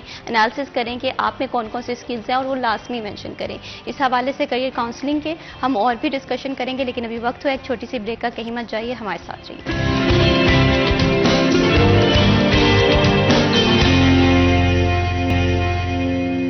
सिटी एट 10 में वंस अगेन खुशामदी। नौजवानों के हवाले से हम स्पेसिफिकली बात करें कि अपॉर्चुनिटीज़ किस तरह से गेन करनी है, और अगर हम फ्रीलांसिंग की बात करें तो बहुत सारे प्लेटफॉर्म हैं जो फ्रीलांसिंग के लिए यूज़ होते हैं, और सोशल मीडिया या डिजिटल प्लेटफॉर्म पे किस तरह से अपनी अपीयरेंस को शो करना है, क्लाइंट्स हंटिंग किस तरह से करनी है, इन्हीं टॉपिक पर बात करें। यहाँ पर मैं अबू बकर साहब आपसे गुफ्तगू करना चाहूँगी कि हम नौजवान के हवाले से बात कर रहे हैं। जिस तरह आपने बताया कि क्लाइंट हंटिंग जो है ये एक मसला आता है, और इसी तरह से अगर हम डिजिटल प्लेटफॉर्म पे देखते हैं तो गिग बनाने में बहुत सारे मसले आते हैं। तो गिग जो है वो आपको पता है कि एक नीश होती है कि किस तरह से क्लाइंट को अट्रैक्ट करना है, अपने आप को किस तरह से प्रेजेंट करना है। तो वो कौन कौन सी बातें हैं जिसे ख्याल रखना पड़ेगा गिग बनाते हुए? देखिए, अब एक प्लेटफॉर्म है जिसके ऊपर गिग बना रहे हैं और जहाँ पे अपना वो पोर्टफोलियो जो है अपलोड कर रहा है। अब उस वेबसाइट के ऊपर या उस प्लेटफॉर्म के ऊपर मिलियंस लोग हैं जो कि बिलियंस प्रोडक्ट्स बना के बैठे हुए हैं। बिल्कुल। तो आप उनमें से क्या मुनफरद हैं कि क्लाइंट आपको उठाएगा? ठीक है। दो वे, या तो आप प्राइसिंग बहुत कम कर रहे हो, ठीक है, और या आपका काम जो है बहुत क्वालिटी का, कुछ तीसरी कोई चीज़ नहीं है। तो अब जो बिल्कुल नए बच्चे हैं जो नया स्टार्ट कर रहे हैं, तो उनको मैं कहूँगा कि वो अपनी प्राइसिंग को लो रखें, क्योंकि उनका काम की क्वालिटी वो नहीं होगी। तो वो इनिशियली $1 लाइक होता, $1 के अंदर लेट्स ग्राफिक डिजाइनर की बात कर लेते हैं, तो ग्राफिक डिजाइनर 10 डिजाइन बना के देगा $1 के अंदर। ठीक है। अब ये वो एक ऐसी चंक है जो कि क्लाइंट को अपील करेगी। जो छोटा क्लाइंट होगा जिसको डिजाइन चाहिए, उसने अपने वेबसाइट पे कुछ डिजाइन बनाने, उसके लिए होगा यार मुझे $1 के अंदर 10 पीसेस मिल रहे हैं। ठीक है। तो इससे क्या होगा कि वो उसके साथ इंटरेक्शन बनेगा, वो काम करेगा, सीखेगा बेसिकली, वो उसको बताएगा, ये उसके ऊपर काम करेगा, कुछ टाइम स्पेंड होगा। अब वो जैसे वो प्रूव करेगा, अब इसका पोर्टफोलियो के अंदर एक 10 डिजाइन आ जाएंगे, एक क्लाइंट ऑन बोर्ड हो जाएगा। ठीक है। अब इसके साथ फिर आहिस्ता आहिस्ता इसको ग्रो करेगा। अब ये इनिशियल जो लेवल के लोग हैं, मैं उनकी बात कर रहा हूँ कि प्राइसिंग अपनी कम रखें और अपना काम की क्वांटिटी बढ़ाएं, क्योंकि आपकी क्वालिटी का उस लेवल नहीं है। अब आ जाते हैं जो सेकंड लेयर के अंदर लोग आ जाते हैं जिनको 1-2 साल का एक्सपीरियंस हो जाता है। वो किस तरह से काम करते हैं? वो एक्चुअली इससे स्टार्टिंग करने में जब वो कर रहे हैं काम, तो वो देखेंगे जिन लोगों ने ऑलरेडी उन्हीं की डोमेन के अंदर जॉब पोस्ट की हुई है, उनको हंट करें, एज अ हंटर बन जाए। ठीक है। जब एज अ हंटर बन जाएंगे तो उनको पता चलेगा कि यार एक बंदे की रैंकिंग है, 4.5 स्टार के साथ काम कर रहा है और अच्छी अर्निंग कर रहा है, तो उससे 1-2 काम करवाएं, ऊपर इन्वेस्ट करें आप। जब उससे काम करेंगे तो आपको आइडिया होगा कि वो क्या क्रिएटिविटी ऐसी दे रहा है जिसकी वजह से आपको वो काम के ऊपर, ये मैं डिजाइन की बात कर रहा हूँ, ऐसे ही डेवलपर्स हैं, इंजीनियर्स हैं और बाकी सारी चीजें। तीसरी चीज होती है जब आप इसी लेयर के अंदर आपके पास कम्युनिकेशन लेवल होना चाहिए। आपको देखिए, गलत बोलें, अब हम यहाँ पे बैठे हैं, हम कुछ बचपन से तो नहीं बोलना सीख के आए ना, बोल के गलत। आज की इस मीटिंग में भी बहुत सारी ऐसी बातें होंगी, बहुत से ऐसे अल्फाज होंगे जो मेरे मुंह से गलत जा रहे होंगे, आप गलत बोल रही होंगी, आपके पीछे जो डायरेक्टर्स हैं वो आपको बता रहे हो। तो ये सीखने का मराहिल है। आप जब तक बोलेंगे नहीं, बच्चों को वो कॉन्फिडेंस आना चाहिए कि भाई आप गोरे से बात तो करें, खा तो नहीं जाएगा ना आपको। अब मैक्सिमम क्या होगा, कहीं भी समझ नहीं आ रही, इससे ज्यादा कुछ नहीं कहेगा ना बिल्कुल आपको। ऐसे। तो जब आप बोलेंगे तो बोलने के साथ आपका इनर सेटिस्फेक्शन होती है, आपकी मोटिवेशन आती है, और मोटिवेशन के साथ आपकी वो जितनी एनर्जी है वो आपके काम के अंदर डिवर्ट हो जाती है। तो जब आप बोलते हैं, क्लाइंट के साथ काम करते हैं, तो क्लाइंट को के पास, क्लाइंट का वक्त बहुत कीमती है। बिल्कुल। उसने 10 घंटे आपको समझाने में नहीं गुजारने, उसको बनना चाहिए जो 2 मिनट में उसकी बात समझ आए, बिल्कुल। उसको वो पे भी करेगा। और फिर इनिशियली ये रिलेशन डेवलप हो जाता है। अब मैं 3 फेयर में आ जाता हूं, जो एज ऑर्गेनाइजेशन काम कर रहे हैं, स्टार्टअप्स कर रहे हैं, ऑफिस बनाए हैं, इंक्यूबेटर्स में काम कर रहे हैं लोग, तो उनके लिए कि जब आपके पास क्लाइंट आ जाते हैं तो अब आप उनके साथ एक रिलेशन डेवलप करें। ठीक है। Now you are a businessman. अब आपको आपकी अप्रोच बिजनेस की अप्रोच होनी चाहिए सही। कि आपने अपने अप्रोच में, क्योंकि आपके नीचे अंडर एम्प्लॉयज काम कर रहे हैं, आपने उनके सैलरीज देनी है, यहाँ के पाकिस्तान के इश्यूज सॉल्व करने हैं, इलेक्ट्रिसिटी के इश्यूज हैं, इंटरनेट के इश्यूज बिल्कुल हैं, ऐसे ही। सो ऑन, बेशुमार इश्यूज। अगर इश्यूज पे बात करूंगा तो एक पूरा प्रोग्राम बिल्कुल। इश्यूज पे करेंगे। तो उसके उस सेंस के अंदर क्या होगा कि अब वो जब बिजनेस कम्युनिटी में जाएंगे, अब वो मेंटली तौर के ऊपर उस क्लाइंट के साथ जो है वो इन्वॉल्व होंगे। क्लाइंट को ये पता चलेगा कि ये बंदे मेरे साथ काम कर रहे हैं, ये अगले आने वाले 5 साल तक, 10 साल तक मेरे प्रोजेक्ट को यहाँ हैंडल करेंगे, वो आपको पे करेगा, और अच्छा खासा पे करेगा। तो ये जो आपका क्वेश्चन था उसका होपफुली कि मैंने आंसर जो है उसे बिल्कुल, और बहुत ही खूबसूरती से और बहुत ही कम्प्रीहेंसिव तरीके से आपने उसका आंसर दिया है। और जो हमारे नौजवान हमारे इस प्रोग्राम को देख रहे हैं, आई होप सो कि वो इन टिप्स को फॉलो करेंगे। और जब आप किसी एक्सपर्ट की राय से और किसी, जिसे कहते हैं माहिर की राय से, अपने जो काम को बेहतर करेंगे, तो यकीनन आपको इसका असर जो है वो अपने इन्वायरमेंट में भी देखने को मिलेगा। और आप जो सोशल मीडिया प्लेटफॉर्म्स यूज़ कर रहे हैं अर्निंग के लिए, उन पर भी आपको वाज़ेह असर जो है इसका रूनुमा होता हुआ नजर आएगा। यहाँ पर हम यूथ के हवाले से बात कर रहे हैं, तो सबसे पहले एक जो वर्ड्स है आजकल यूज़ होता है जेनजी और जेनजी अल्फा, क्योंकि और इन लोगों के हवाले से एक टर्म फेमस है कि ये अच्छे एम्प्लॉय नहीं होते हैं क्योंकि इनमें टॉलरेंस लेवल उस तरह से नहीं होता। तो आप क्या समझती हैं कि किस तरह से हम टॉलरेंस लेवल को इंक्रीज़ कर सकते हैं, क्योंकि जेनजी ने भी तो यहीं से अपनी जॉब अपॉर्चुनिटीज़ को गेन करना है, यहीं से हंटिंग करनी है। तो अगर ये राय बन जाएगी तो ये उनके लिए कितना मुतासिर रहेगा? बिल्कुल, जो पहले वाले जनरेशन्स थी वो प्योरली अपनी फैमिली से, अपने पेरेंट, मतलब जो पेरेंट्स के पेरेंटिंग स्टाइल्स होते थे उनसे सीखते थे कि भाई आपने किसी की रिस्पेक्ट कैसे करनी है, किसी को फॉलो कैसे करना है। अब वाला मतलब मैं ये समझती हूँ कि मतलब इसमें कहीं ना कहीं हमारे फैमिलीज और पेरेंट्स भी इन्वॉल्व है ना। माँ बाप खुद फ़ोन पे लगे हुए हैं तो वो अपने बच्चे को किस टाइम देंगे? तो बच्चे ने जो फ़ोन से सीखना है वो ही डिलीवर करना है ना। मतलब अगर वो कोई व्लॉग्स हमारे बच्चे हैं वो मतलब व्लॉग्स देखते हैं या समटाइम कुछ भी जो सोशल मीडिया पे उन्हें नजर आ रहा है, तो वो जो देखेंगे, एक कोई भी इंसान है वो जब पैदा होता है ना, उसका जो माइंड होता है एक शफाफ मोमी तख्ते की मानद होता है, उस पर हम जो भी लिख देंगे ना वो सारी जिंदगी वही डिलीवर करेगा। मतलब with in 5 days, sorry with in 5 year, मतलब उसकी जो भी एज अ टोडलर या बच्चा जो सीखता है ना, उसकी पर्सनैलिटी वही डेवलप हो जाती है। और वो उसी पर्सनैलिटी डेवलपमेंट या तो फिर वो उसके बाद वो अपने एनवायरनमेंट से सीखता है, या फिर वो जो उसकी मेंटालिटी या उसके पेरेंट्स ने इसको जो डेवलप कर दिया गया है वो उसी को डिलीवर करेगा। तो मैं ये समझती हूँ कि इसमें हमारा सोसाइटी का बहुत रोल है। जो आप ये बात कर रही हैं कि भाई टॉलरेंस नहीं है, नहीं है, क्यों नहीं है? बहुत सारे बच्चे ऐसे हैं जो अभी भी अपने नादीन से दूर हैं, जो अपनी फैमिली को टाइम देते हैं। मैं ये समझती हूँ कि अगर आपने अपने अंदर टॉलरेंस, हम अपनी फैमिली के साथ बैठेंगे, हमारे पेरेंट्स अपने में किससे सुनाएंगे ना मैक्सिमम कि भाई मैं ये करके पहुंचा, मैंने ये किया था, मैंने वो किया, तो उसमें कहीं ना कहीं उनके माइंड में वो चीजें बैठेंगी कि भाई मैंने टॉलरेट करना है। अगर कोई प्रेशर आ रहा है या कुछ भी है तो मैंने इसको साथ लेके चलना है। मेरे बाबा ने यूं किया था, मेरे भाई ने यूं किया था, मेरी मदर ने यूं किया था, या मतलब इस फेज से गुजर के वो यहाँ तक आए हुए हैं। तो उसमें यह है कि मैं मतलब एटलीस्ट कम्युनिकेशंस होनी चाहिए फैमिलीज की, बच्चों की अपने पेरेंट्स के साथ एक अच्छे सेशंस होने चाहिए। पेरेंट्स को अपने बिजनेस को, काम को, हर चीज को भी टाइम देना चाहिए, जरूरी है। लेकिन जो उनकी मेन एक as a parent, as a हमारी सोसाइटी, हमारी जो रिस्पॉन्सिबिलिटी है कि भाई हमें टाइम देना चाहिए, डिस्कस करना चाहिए बच्चों के साथ, उनको सुनना चाहिए, उन्हें गाइड करना चाहिए कि भाई इस पॉइंट पे आप यूं नहीं यूं कर सकते हैं, इस पॉइंट को आप देखिए। कोई भी बिल्कुल आप सही। ट्रिगर आता है, उसमें दो एस्पेक्ट होते हैं, मतलब एक पॉजिटिव होता है, एक नेगेटिव होता है। अगर आप पॉजिटिव साइड पे जाएंगे तो आपको उसमें से पॉजिटिविटीज जो है वो अट्रैक्ट करेंगे, आपको पॉजिटिव अपॉर्चुनिटीज नजर आएंगी। बट अगर आप उसकी नेगेटिविटी को ही देखते जाएंगे तो आपको डेफिनेटली जस्ट नेगेटिविटीज ही नजर आएंगी बिल्कुल और सही। आप उस पर डिप्रेस भी होएंगे, मतलब एंग्जाइटी होएगी, फिर डिप्रेशन भी जा होएगा और डिप्रेशन के बाद आप सुसाइड तक जो है वो किड्स अटेम्प्ट कर बिल्कुल लेते ऐसे ही हैं। है। और बहुत ही जिसे कहते हैं कि बुनियादी मसला आपने हाईलाइट किया है कि अगर आज के हमारे कुछ ऐसे नौजवान हैं जिनमें टॉलरेंस लेवल नहीं है, तो वो ग्राउंड लेवल से उन्हें सिखाने की ज़रूरत थी, लेकिन अभी भी देर नहीं हुई। आप अभी भी अपनी सोसाइटी से, आसपास के लोगों से सीख सकते हैं। आप अपनी फैमिली के साथ टाइम इन्वेस्ट करें, आप अपने आसपास ऐसी एग्जाम्पल्स ढूंढें जो कि इंस्पायरिंग हैं, जो आपको मोटिवेट कर रही हैं, तो इससे इस मसले का भी हल हो सकता है। और क्योंकि अगर किसी पर्सन में टॉलरेंस लेवल हाई है तो वो एक बहुत अच्छा एम्प्लॉय भी बन सकता है और एक बहुत अच्छा बॉस भी बन सकता है। तो ये दो क्वालिटीज़ जो हैं ये आपको हर एस्पेक्ट्स में हेल्प कर सकती हैं। यहाँ पर बुबकर साहब मैं आपसे जानना चाहूँगी कि हम देखते हैं सोशल मीडिया पे बहुत सारे इंटरव्यूज़ मैं देख रही होती हूँ कि डिजिटल प्लेटफॉर्म से इतनी अर्निंग हो गई है, मैं महाना 30 लाख कमा लेता हूँ, 40 लाख कमा लेता हूँ। तो क्या वाकई ऐसी एग्जाम्पल्स में सच्चाई होती है? अगर होती है तो इनके ट्रिक्स क्या हैं?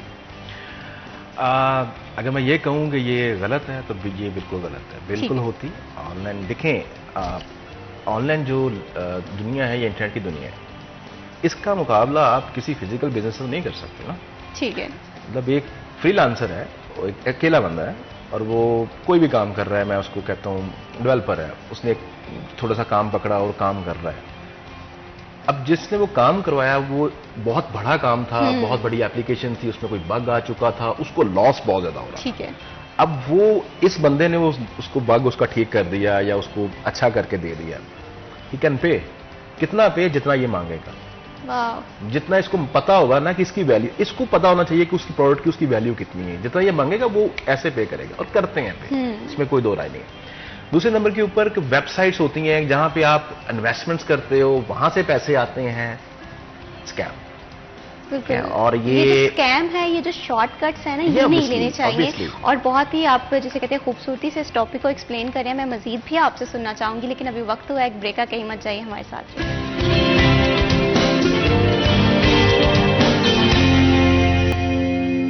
सिटी एट 10 में वंस अगेन खुशामदीद। स्पेसिफिकली यूथ के हवाले से हम डिस्कशन कर रहे हैं कि यूथ जो है वो किसी भी कौम का मुस्तकबिल होती है, किसी भी कंट्री का मुस्तकबिल होती है।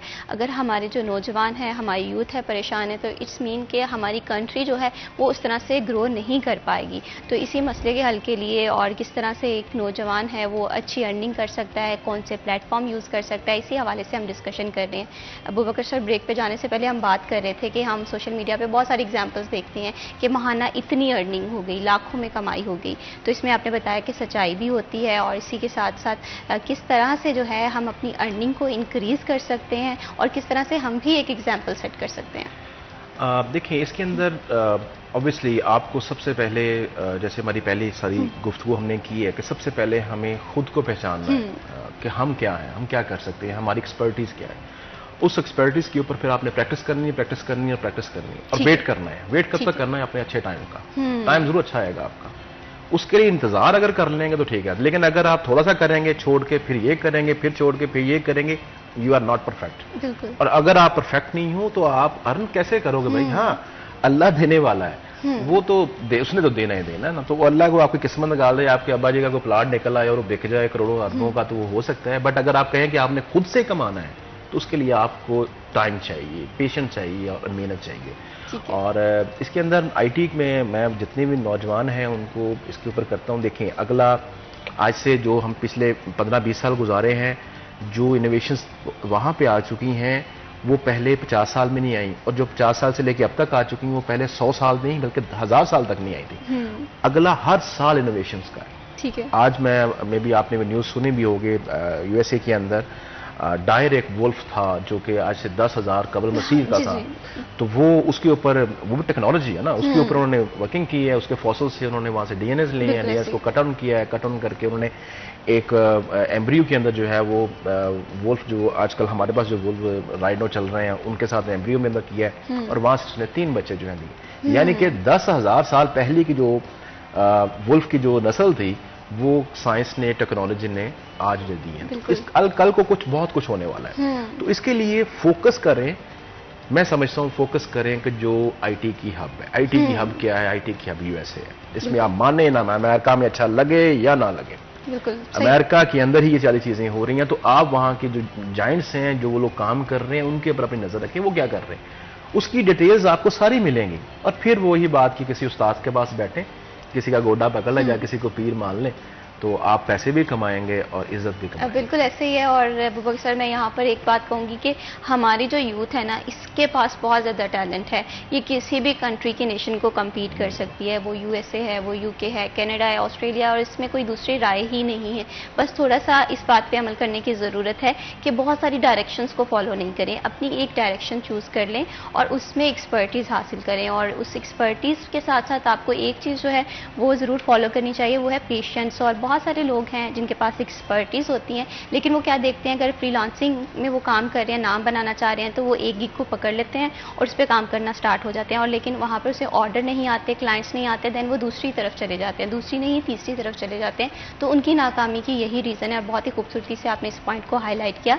हमना साहिबा, मैं यहाँ पर आपसे जानना चाहूँगी कि हम नौजवान के हवाले से बात करते हैं, तो आजकल एक कॉमन सी राय है कि हर यूथ का जो पर्सन है वो बाहर जाना चाहता है, लेकिन जब वो बाहर भी पहुंच जाता है, वहाँ पर भी उसे बहुत सारे साइकोलॉजिकल इश्यूज का सामना करना पड़ता है। उसकी एक रीज़न मैं ये समझती हूँ कि यहाँ से स्किल नहीं सीख कर जाते। तो आपके पॉइंट ऑफ व्यू से जो एक होम सिकनेस का भी एलिमेंट ज़रूर हो सकता है, तो आप क्या समझती हैं कि जब हम एक फॉरेन कंट्री में रहते हैं, वहाँ के स्ट्रेस लेवल को हम किस तरह से बीट कर सकते हैं? सबसे पहले तो आप अपने मेंटल हेल्थ पे काम करें। आप क्यों जा रहे हैं, आप किस लिए जा रहे हैं? अगर तो आप अपनी स्टडीज़ के लिए जा रहे हैं, अब होता क्या है कि यहाँ से बच्चा जो है वो स्टडी वीज़ा लेके चला जाता है, फैमिली का प्रेशर होता है, वो मतलब अपनी फैमिली को एजुकेट गाइड ऐसे करता है कि भाई आप मुझे एक दफ़ा भिजवा दें, मैं ये कर दूंगा, मैं वो कर दूंगा। अब जो उसने सब्ज़बाग अपने घर वालों को दिखाए होते हैं, उसके अकॉर्डिंग वो पेरेंट्स मतलब जैसे कैसे करके उसको ले देते हैं ना, मतलब स्टडी वीज़ा उसको ग्रांट हो जाता है। अब जब वो चला जाता है, वहाँ पे जाके डेफिनेटली उसके कुछ स्टडी के लिए भी उसके आवर्स हैं कि भाई उसने यूनिवर्सिटी में भी अपने क्रेडिट आवर्स कंप्लीट करने हैं। उसके बाद उसको एक स्पेसिफिक टाइम दे दिया जाता है कि भाई इतना टाइम आप काम कर सकते हैं और उसके अलावा आप काम नहीं कर सकते ना, आपको अलाउ ही नहीं करती कंट्रीज के भाई स्टूडेंट इतना काम नहीं करेगा। तो अब जो इतना पे करके यहाँ से गया होता है, तो फैमिलीज जो है, फैमिली का प्रेशर भी होता है कि भाई अब आप हमें कुछ आउटपुट नहीं दे रहे। वहां पे वो बच्चा फंसा होता है, उसको समझ नहीं आ रही होती कि मैंने पढ़ना है, क्योंकि एक न्यू कल्चर होता है, न्यू एनवायरनमेंट होता है, होम सिकनेस होती है, उसके अपने मल्टीपल इश्यूज और ऐसे इश्यूज होते हैं जिनको वो ना तो डिस्कस कर सकता है फैमिली के साथ, ना वो मजीद पैसे मांग सकता है, ना कुछ और। तो वहां पे बच्चा जो है वो डिप्रेशन में चला जाता है, क्योंकि वो ना पढ़ पा रहा होता है, ना काम कर पा रहा होता है, ना अर्निंग कर, क्योंकि उसकी ना तो सेल्फ स्टीम हाई हो रही है, क्योंकि वो स्टडी वीजा पे गया हुआ और पढ़ नहीं पा रहा, उसकी सेल्फ स्टीम डाउन हो जाएगी। और जब वो पीछे कुछ नहीं भिजवाएगा घर वालों को, तो घर वालों को प्रेशर, सोसाइटी का प्रेशर कि भाई बच्चा गया हुआ है, क्या कर रहा है क्या नहीं। तो इसमें यह है कि फर्स्ट ऑफ ऑल तो आप ये देखें कि आपने स्टडी, आपका मेन मोटो क्या है। ठीक है, वही बात अपनी मेंटल हेल्थ पे काम करें कि आप क्यों जाना चाहते हैं। अगर तो मेन मकसद पैसा है, तो फिर आप अपने लिए कोई अच्छा वर्क परमिट ढूंढे जिसमें जस्ट आप पैसा कमाएं, और जहां पे भी आप जा रहे हैं उसके एनवायरनमेंट को, उसके कल्चर को, उसकी सोसाइटी नॉर्म्स को, सब चीजों को चेक करके खुद को उसके अकॉर्डिंग प्रिपेयर करके जाए कि भाई मैं ऐसी कम्युनिटी में जा रहा हूँ, वहाँ ये एनवायरनमेंट होगा, ये ऐसे लोग होंगे। जब आप उसको स्टडी करने लग जाते हैं, उसको सर्च करने लग जाते हैं, उस कंट्री को या फिर उस एरिया को, तो आप मेंटली खुद को प्रिपेयर करने लग जाते हैं कि भाई मैं वहां जा रहा हूँ, वहाँ ये मेरे साथ होगा, ये एक्सपेक्टेड है। एक्सपेक्टेड अगर आपने एक्सपेक्ट किया होगा तो वो हो जाए तो वेल एंड गुड, ना हो तो कोई मसला नहीं है। बट ये है कि जब आपके साथ अनएक्सपेक्टेड काम होते हैं ना, तो फिर आप ना कुछ नहीं कर सकते। बिल्कुल। तो जो मेन चीज है वो ये है कि आप जहां पे भी जा रहे हैं, आप अपने मकसद को देखें कि आप क्यों जा रहे हैं। अगर तो स्टडी के लिए जा रहे हैं तो पेरेंट्स को गाइड करें कि भाई मैं पढ़ने जा रहा हूँ। और अगर आप मैं इसमें आपकी डिस्कशन सॉरी डिस्टर्ब कर रहा हूँ, आपको करता हूँ। इसमें यूथ के हवाले से आपने क्वेश्चन किया ना, तो हर बंदा पढ़ने के लिए जा रहा है। मुझे बताएं कि कितने लोग पढ़ने के लिए जा रहे हैं जो पढ़ के आ गए हैं, जिन्होंने 4 ईयर एक्सपीरियंस वहां पे एजुकेशन कंप्लीट कर ली है, जो पाकिस्तान वापस अगर आ गए हैं तो वो क्या कमा रहे हैं? बिल्कुल। करोड़ों रुपया लगा के बाहर पढ़ने जा रहे हैं, पेरेंट्स भिजवा रहे हैं, जो वापस आ रहे हैं, एक्चुअली हमारे यहाँ मैं समझता हूँ कि 70 to 80% जो स्टूडेंट हैं, यूथ है, जिसको मैं ड्रीम ब्रेन का नाम दे रहा हूँ, वो पढ़ने नहीं जा रहे, वो एक्चुअली वहाँ पे डॉलर्स कमाने या पाउंड कमाने जा रहे हैं या यूरो कमाने जा रहे हैं। तो जिसने पैसे कमाने जाना है, भाई आप इतने पैसे लगा के फिर स्टडी वीजा पे क्यों जा रहे हो? फिर आप वर्क परमिट्स पे जाओ, काम करने के लिए जाओ, जॉब्स हैं, यहाँ पे बहुत अच्छी कंपनीज हैं जिनके पास अच्छे वर्क परमिट्स हैं, हॉराइजन भी काम इसके ऊपर कर रही है, तो आप उनके पास जाएं, अपनी मतलब का जॉब देखें, हंट करें और लीगल जाएं। निचली लास्ट ईयर इसके ऊपर बात, लास्ट मंथ इसके ऊपर बात होती रही, डंकी के सीन्स बनते रहे, लोग डंकी लगाते रहे। डंकी क्यों लगना शुरू हुई? जब हर बंदा बाहर जाने की कोशिश कर रहा है और किसी को पता ही नहीं है कि बाहर जाना कैसे है, वर्क परमिट्स क्या होते हैं, विजिट वीजास क्या होते हैं, उसकी इन्फॉर्मेशन ही नहीं है, तो उनके साथ भी फ्रॉड ही होंगे। तो दैट्स वाई यूथ को, मतलब मैं ये कहना चाहता हूँ कि अगर आपने बाहर जाना है पैसे कमाने के लिए, स्टडीज पे मत जाएं। सही। आप किसी भी कंट्री जाएं, किसी भी जगह पे जाएं, जॉब पे जाएं, जाकर पहले दिन से पैसे कमाएं। ये जैसे ही सॉफ्टवेयर, उसकी मैं आपको बात बता रहा हूँ, तो कि जब आपने जुड़ने के बाद 4 साल एजुकेशन करने के बाद में तो सीखना ही है ना, तो भाई पहले से सीखना शुरू कर ले साथ में। जब आपके क्लास फेलोज ग्रेजुएट करके बाहर आएंगे, तब तक आप लाखों में सैलरीज ले रहे हो। बिल्कुल ऐसी है, बहुत ही खूबसूरत आपने बात की है। बहुत शुक्रिया अबू बकर संघेरा साहब, आपने हमारे प्रोग्राम को वक्त दिया। बहुत शुक्रिया हन्ना साहिबा, आपसे गुफ्तगू करके और जिस तरह से आपने वर्क एनवायरनमेंट के चैलेंजेस को एक्सप्लेन किया। Hats off to you. अल्लाह ताला आप लोगों को मजीद कामयाबियां अता करे। यूथ के हवाले से हम बात कर रहे थे। यूथ जो है वो इस वजह से परेशान है कि उसे अपने करियर काउंसलिंग का नहीं पता, उसे अपनी डायरेक्शन का नहीं पता। इन छोटे छोटे से फैक्टर्स हैं, इन छोटे छोटे स्टेप्स को अगर आप अपनी ज़िंदगी में अटेम्प्ट कर लेंगे तो आपके बहुत सारे मसले मसाइल जो हैं वो हल हो सकते हैं। मैं भी शबीब को दीजिए इजाज़त। अल्लाह हाफ़िज़।